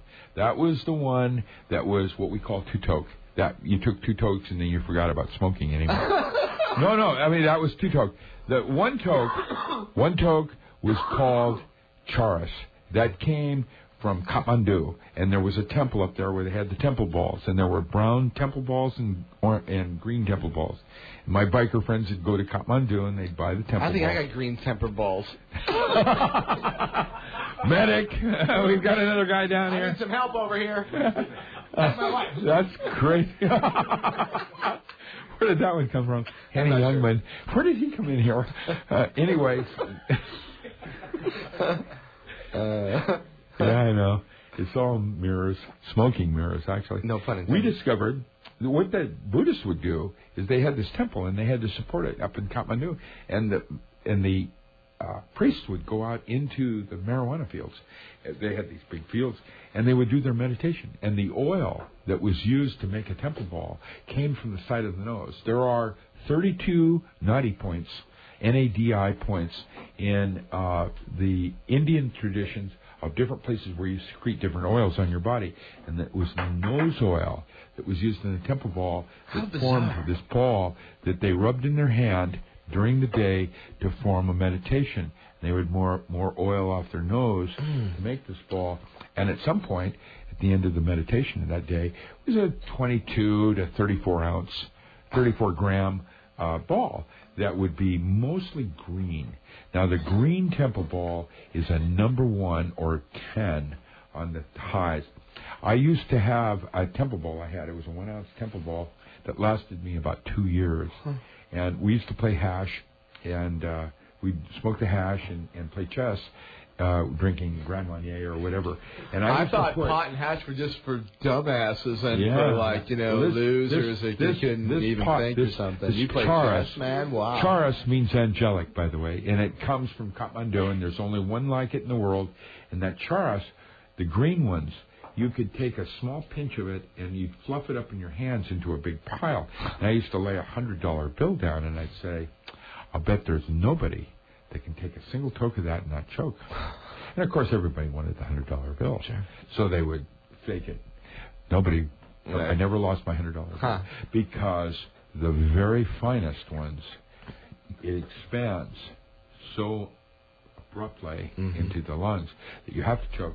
Even in Amsterdam, when I was at the Marijuana Museum with Joseph Aaron, and Joseph, by the way, is a friend of mine that runs, his wife runs the Sensi Seed Bank in Amsterdam, and he, used to do this thing where they would light it and you would inhale it, where you don't get the green tars and other kinds of things. It's a different kind of a high. Is that the vaporizer thing that they do? Yes, vaporizer. Yeah, that's correct. The highs on that aren't anything even near what a charas was. And the indica that we grew at Lunar Base Alpha 1 was a number 2. It was also probably the best in the world. Amazing. And all your heirlooms that are coming down, like bubblegum and some of the other... Yeah, and strawberry and blueberry and all this stuff. They all came originally from Sammamish Slough. My girlfriend at that time was a Japanese-born Hawaiian that lived up in the Big Island, and Captain Cook, Ataraxia, avocado farm, she's putting in there. And she was a little Japanese-born Hawaiian, and she's my girlfriend. And she's the one that taught me how to clone, where that's what we did, where we had a mother block. And the mother block today, which is 46 years old, I think. Yeah, it's still alive. Yeah, right. This one single plant. A cannabis plant that's 40 years old. 46 years old. Is now approximately, maybe 3.5 feet, 2.5 to 3 feet in diameter. And we have maybe as many as 100 and 150 buds, germplasm into the side of it for the genetics. Well, if you ever need a place to hide one of those cuttings... Well, it's called Sammamish Slough out of Seattle, Washington. Yeah, and let me tell you, man, that's where it all started. I know a good place to take good care of My friend, Steve Murphy, who ran the indoor clean shop, used to, Steve Murphy, I gave him the recipe, and he wrote a book called Growing Marijuana. It's Indoors Under Plants, which was the marijuana leaf with the 2 ladybugs. He changed his name to Murphy Stevens. He turned it backwards. That's Indoor Sun Shop. No, Stevie Wonder did that. No, Stevie... It really did. Now you're messing me really totally. I got you, though. Yeah. Oh. Anyway. They just handed me more God. absinthe. Well, and there's Oh, my there's God. else for you sitting right up here. It's getting pretty crazy. I tell you what, we're going to take a quick break because we have something that's moving around the room. Well, a number of things actually that are moving around the room, and I'm not one of them. It's Mike. You're listening to Radio Orbit, KOPN Columbia, 89.5 FM. Back in a few minutes with Richard Allen Miller.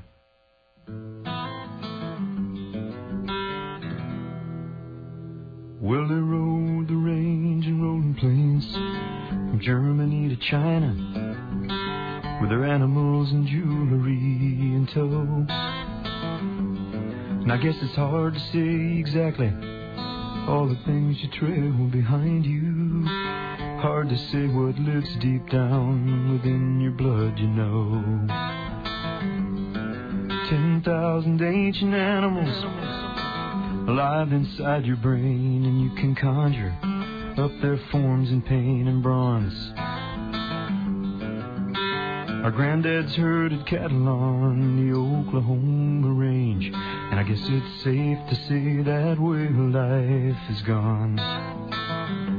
Kindred Scythian, can you recall the true pulse of the seasons and the way it feels to look out on the endless grass and freedom? Recall the heat of summer and the high snows of December. Well, it was Granddad's job to herd them cows. I guess it's our job to remember.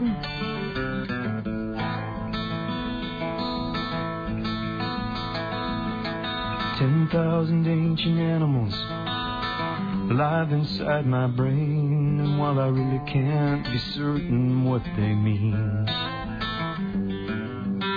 I know that there's a reason that them images remain, because they speak instinctive wisdoms in my dreams. At some level I am certain that it's important I remember that we all had our beginnings in the mud. Before that ancient imagery gets all scattered and dismembered, recall the viper sleeping in the garden strikes before the flood. Kindred Scythian, can you recall the true pulse of the seasons and the way it feels to look out on the endless grass and freedom? Recall the heat of summer and high snows of December. Well, it was Granddad's job to herd them cows. I guess it's our job to remember.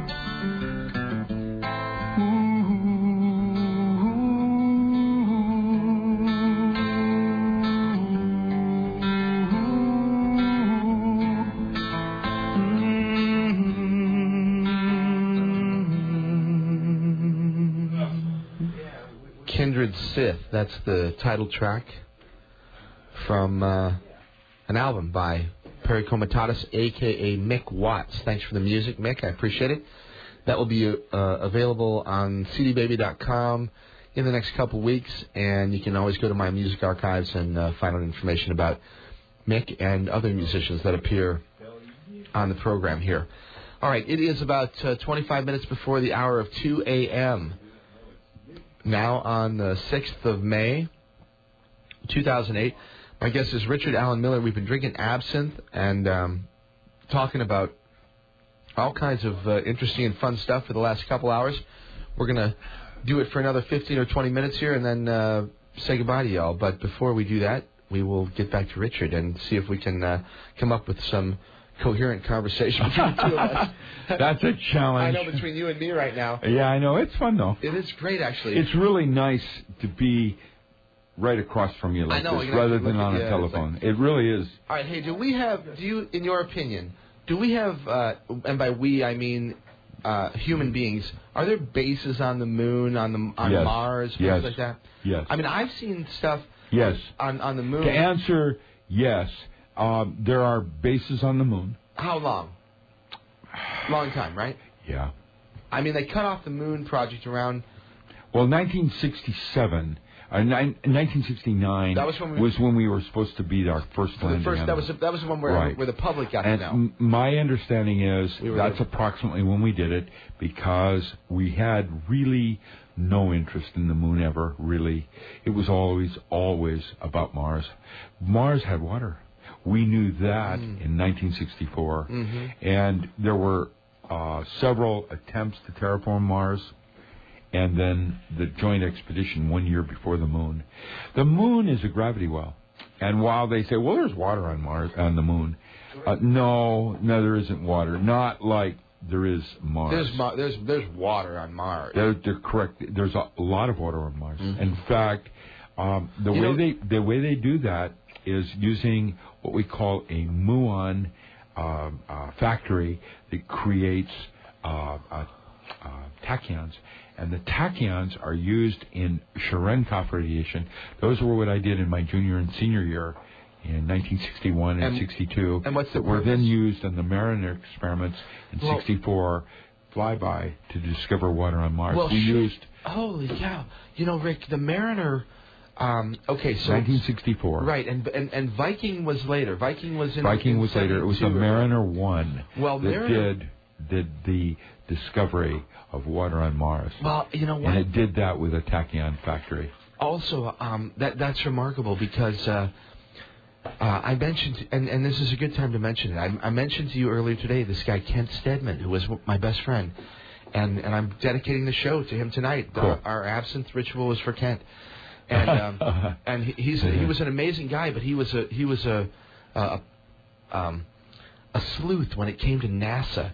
And well, NASA, you know, they had me pegged. Navy had me pegged as a junior in high school. They had a big bullseye on me. That's what they're doing with high school kids now. Yeah, they all the really good, bright kids have NSA and Navy already watching them. That's because that's what we do. And they orchestrated my undergraduate work. They orchestrated my work before I went back to graduate school. They orchestrated my graduate work, and they orchestrated my work as paranormal. And now... Do you think they're still involved in what you're doing? Huh? Because... I mean, the fact that you and me are here, do you think that's a big deal, or do you think it's just a fluke? No, that part is part of the bigger pie. But what I'm about is being the postman.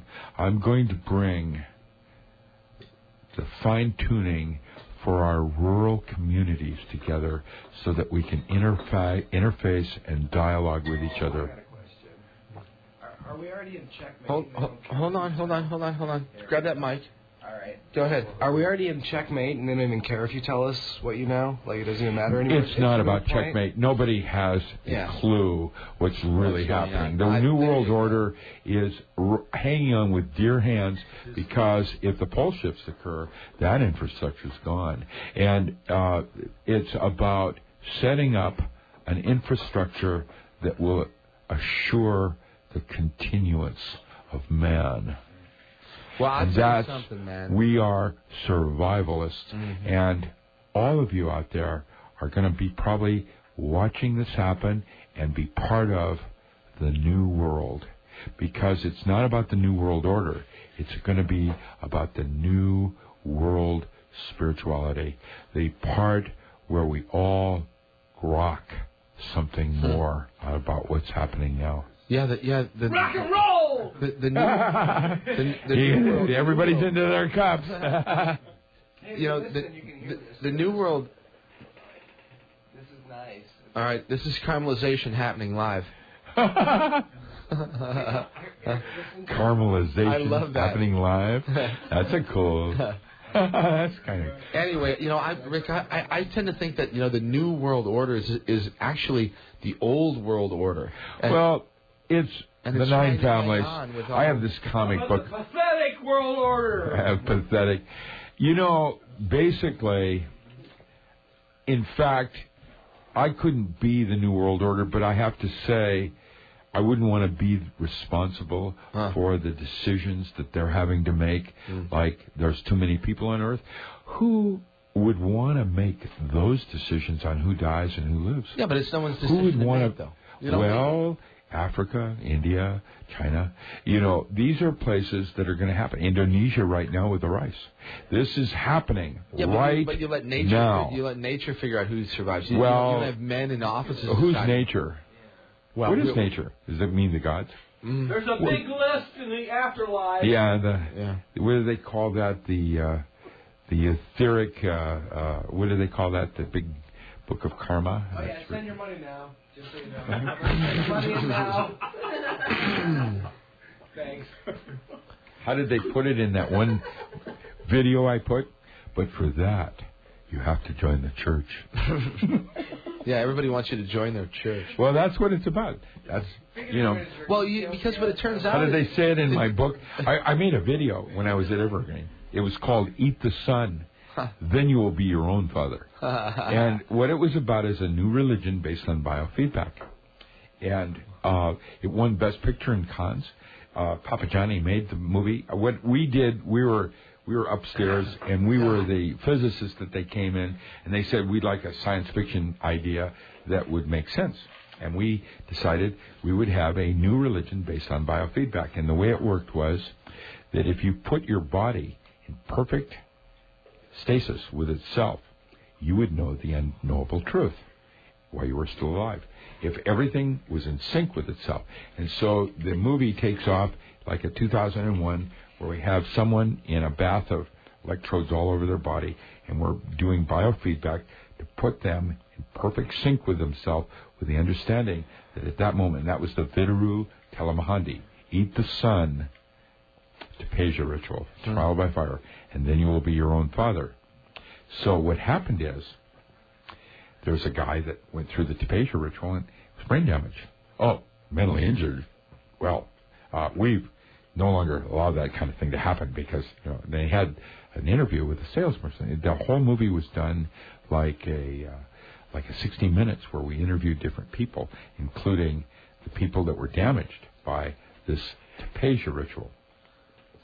Now, what happened next was that my ex-wife and I, Iona, wrote a 3-book series for Jeremy Tarcher that was called On Video Feedback Systems, where you could put the body in perfect sync with itself and know the unknowable truth at that moment and achieve union with self technologically.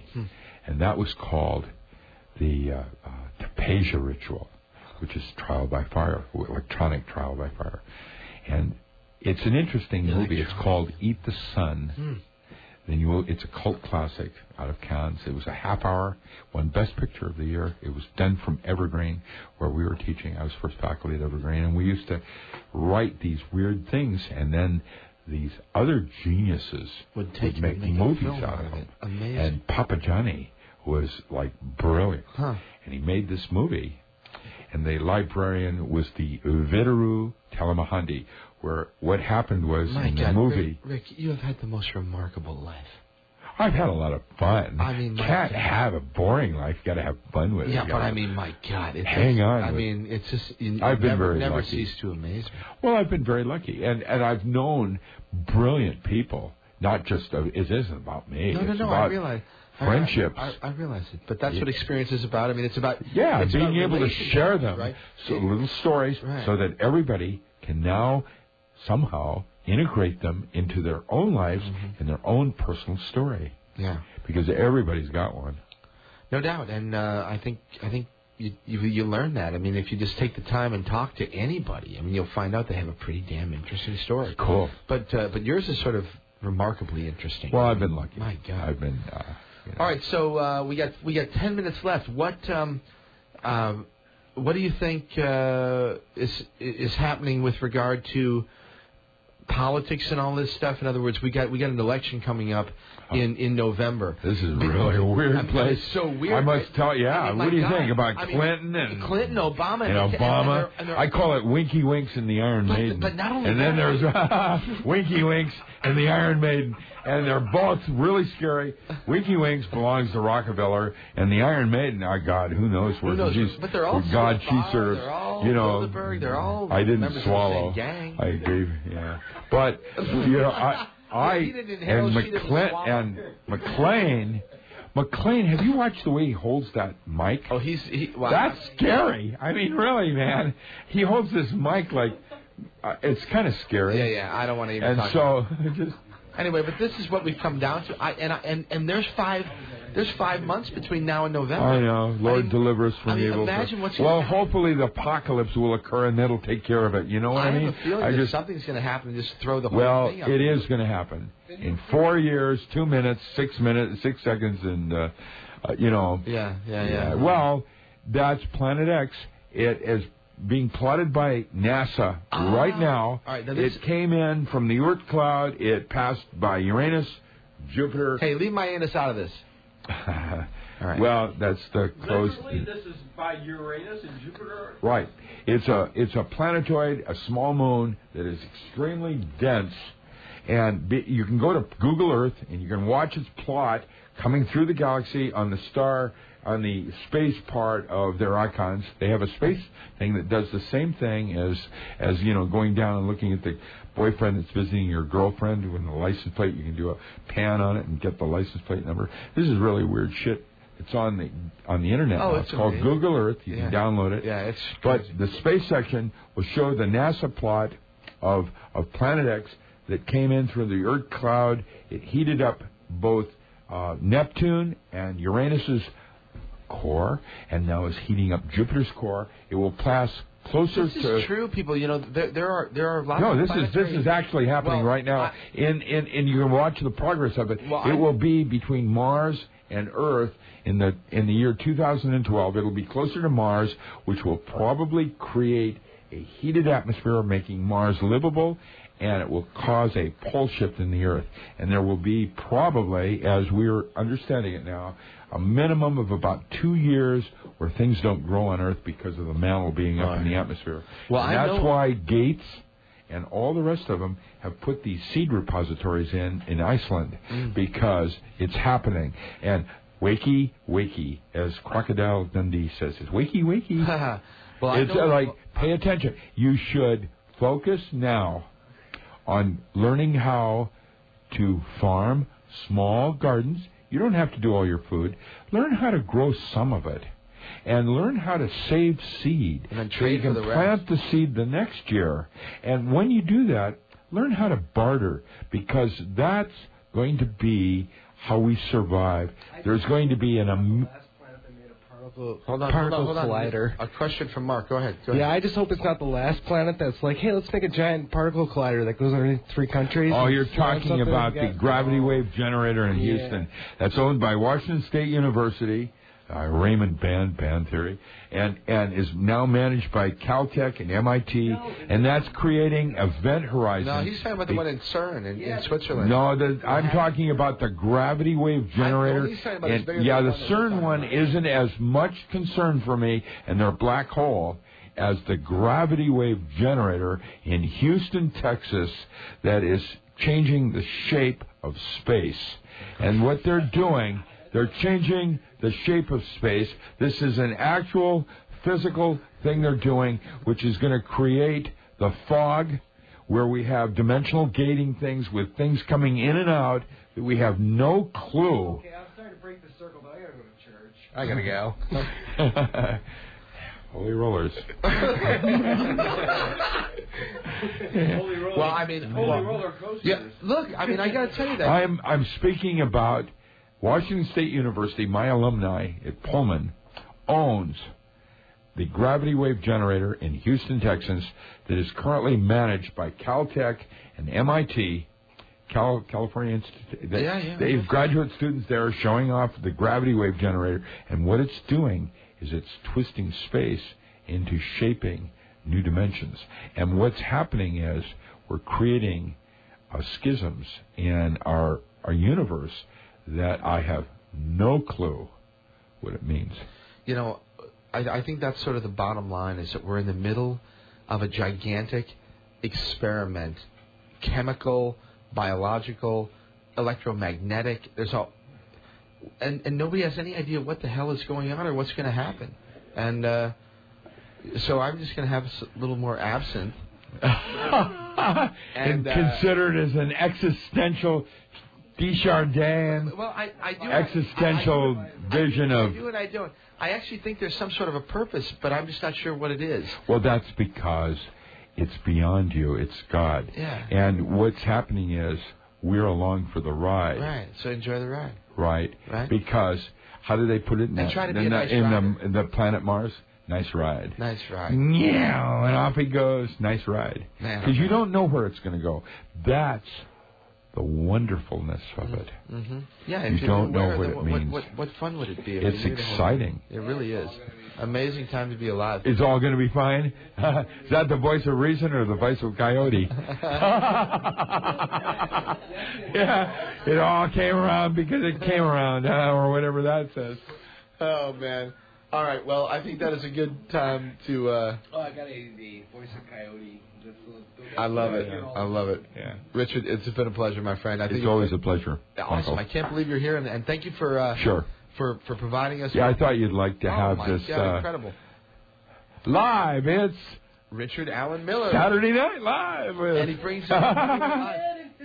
And thank you for coming out and looking around my property. And you bet. I enjoyed walking your four corners. I watched... I think you should grow flowers out there and sell your property for 3 times what it's worth. Well, I love it there. I don't want to leave, but hey, y'all... We went out on the backside of my property, and a beautiful, great blue heron flew right across the lake in front of us, and we were all like, "All right, that's a great sign." And then what? And then these vampires came out. Those mosquitoes. Was that what they call them? Mosquitoes? Yeah, those vampires. Yeah. They came out of the and killed the heron. Eat them up. Actually, no, the heron was fine. How does that little house of horrors? Eat me. Eat me. Eat no.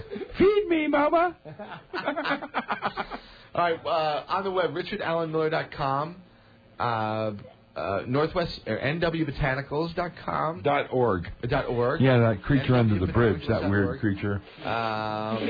Dogcancer.ca. Yeah, and AlohaMedicinals.ca. I represent Aloha Medicinals up in Canada. Right. And we didn't talk a whole lot about Nick's work. And Nick Begich is publishing a number of my books. Yeah, right? The new one that's going to be out in 2 weeks is the work I did with Navy SEALs when we were called SEAL Corp. What they did is they wanted, when a SEAL came to a fork in the road, to have him have a mechanism by which he could make a decision that going right had a 3 sigma error coefficient to it. That going right was 99.975% probability. That's the right way to go. Right. And so we did studies on extrasensory perception and hypnosis, and we found that individuals, anybody, when you went into a light state of hypnosis, and it's a very error bar. In my book, I describe more than 148 different biological ways you can measure different states of consciousness, and it's these 5 right here type of thing, that you can increase your ability in guessing 400 times over natural inference. That means that altered states each have a purpose, that you can do something that you cannot do in a conscious waking state. And that's the purpose of altered states of consciousness, that each one allows you to do something different that you can't do here. And the first book will start with ESP and hypnosis. The second book is on power tools, where you can use special physics to enhance these things like biofeedback and continuous breathing with didgeridoos and things of that nature. And then the third book will deal with the physics of how it all works, where you take something from psyche into matter. Chapter 6 is called Skin Physics and the Sheblink Project, where we have a geometric form of a UFO and how it resonates in space because it's physical geometry. That's called skin physics. It has to do with the way different forms of water go through a microtubule. That's Alex Kavarainen and the physics of Finland. There's some incredible things that are happening. It really means that we now have the opportunity to create this world the way we want it. Well, we have some challenges to overcome, but I think we have all the tools we need to do it. And you're a guy who's really pushing it, Richard, and I can't tell you how much I appreciate it. So my pleasure. All right, everybody, Richard Allen Miller. Once again, on the web, richardallenmiller.com, and lots of other places. You can link there from his primary site and also from my site, okay? All right, it has been a pleasure, all. It's Mike Hagan, MikeHagan, MikeHagan.com on the web, and also KOPN.org. It's been a pleasure being with you all tonight. Thanks for listening to the program. Next week, Dr. Neil Goldstein, and a friend of Rick's and the former editor of Omni Magazine, one of my favorite magazines. I wish it was still being published. But yeah, in a different sort of way, I guess. But anyway, it's going to be a really cool and fun program next week, and I hope you all listen in again, all right? Okay, to all of you, enjoy the week, all right? It's Mike, KOPN, Columbia, 89.5 FM. You've been listening to Radio Orbit. One last one here from Perry Comitatus. Kindred Sith is the name of the CD. You've heard music from it all night. This is called Genevieve McKinley. Take care of yourselves, everyone. I'll talk to you soon.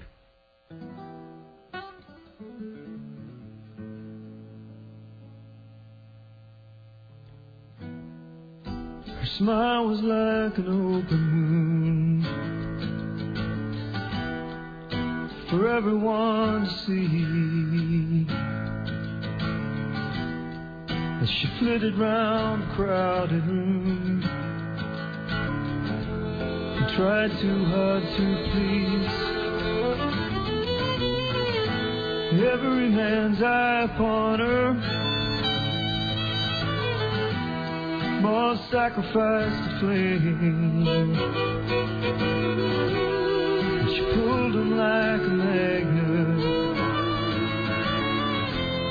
pushed him all away.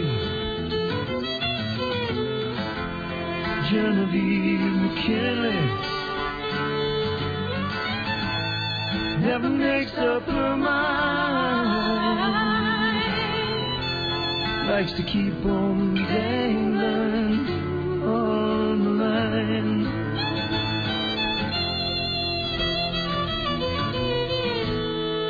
Another time, another day, she just might feel another way. At least that's what she tells you. She says your timing is all wrong. So take a number, stand in line, but don't take too long to realize. If you feel much of anything, then your feelings are too strong. 'Cause Genevieve McKinley never makes up her mind, likes to keep on dangling on the line.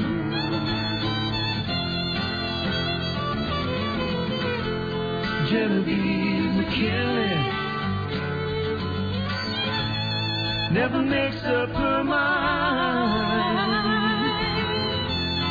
likes to keep on dangling, loves to see you hanging, loves to watch you dangle.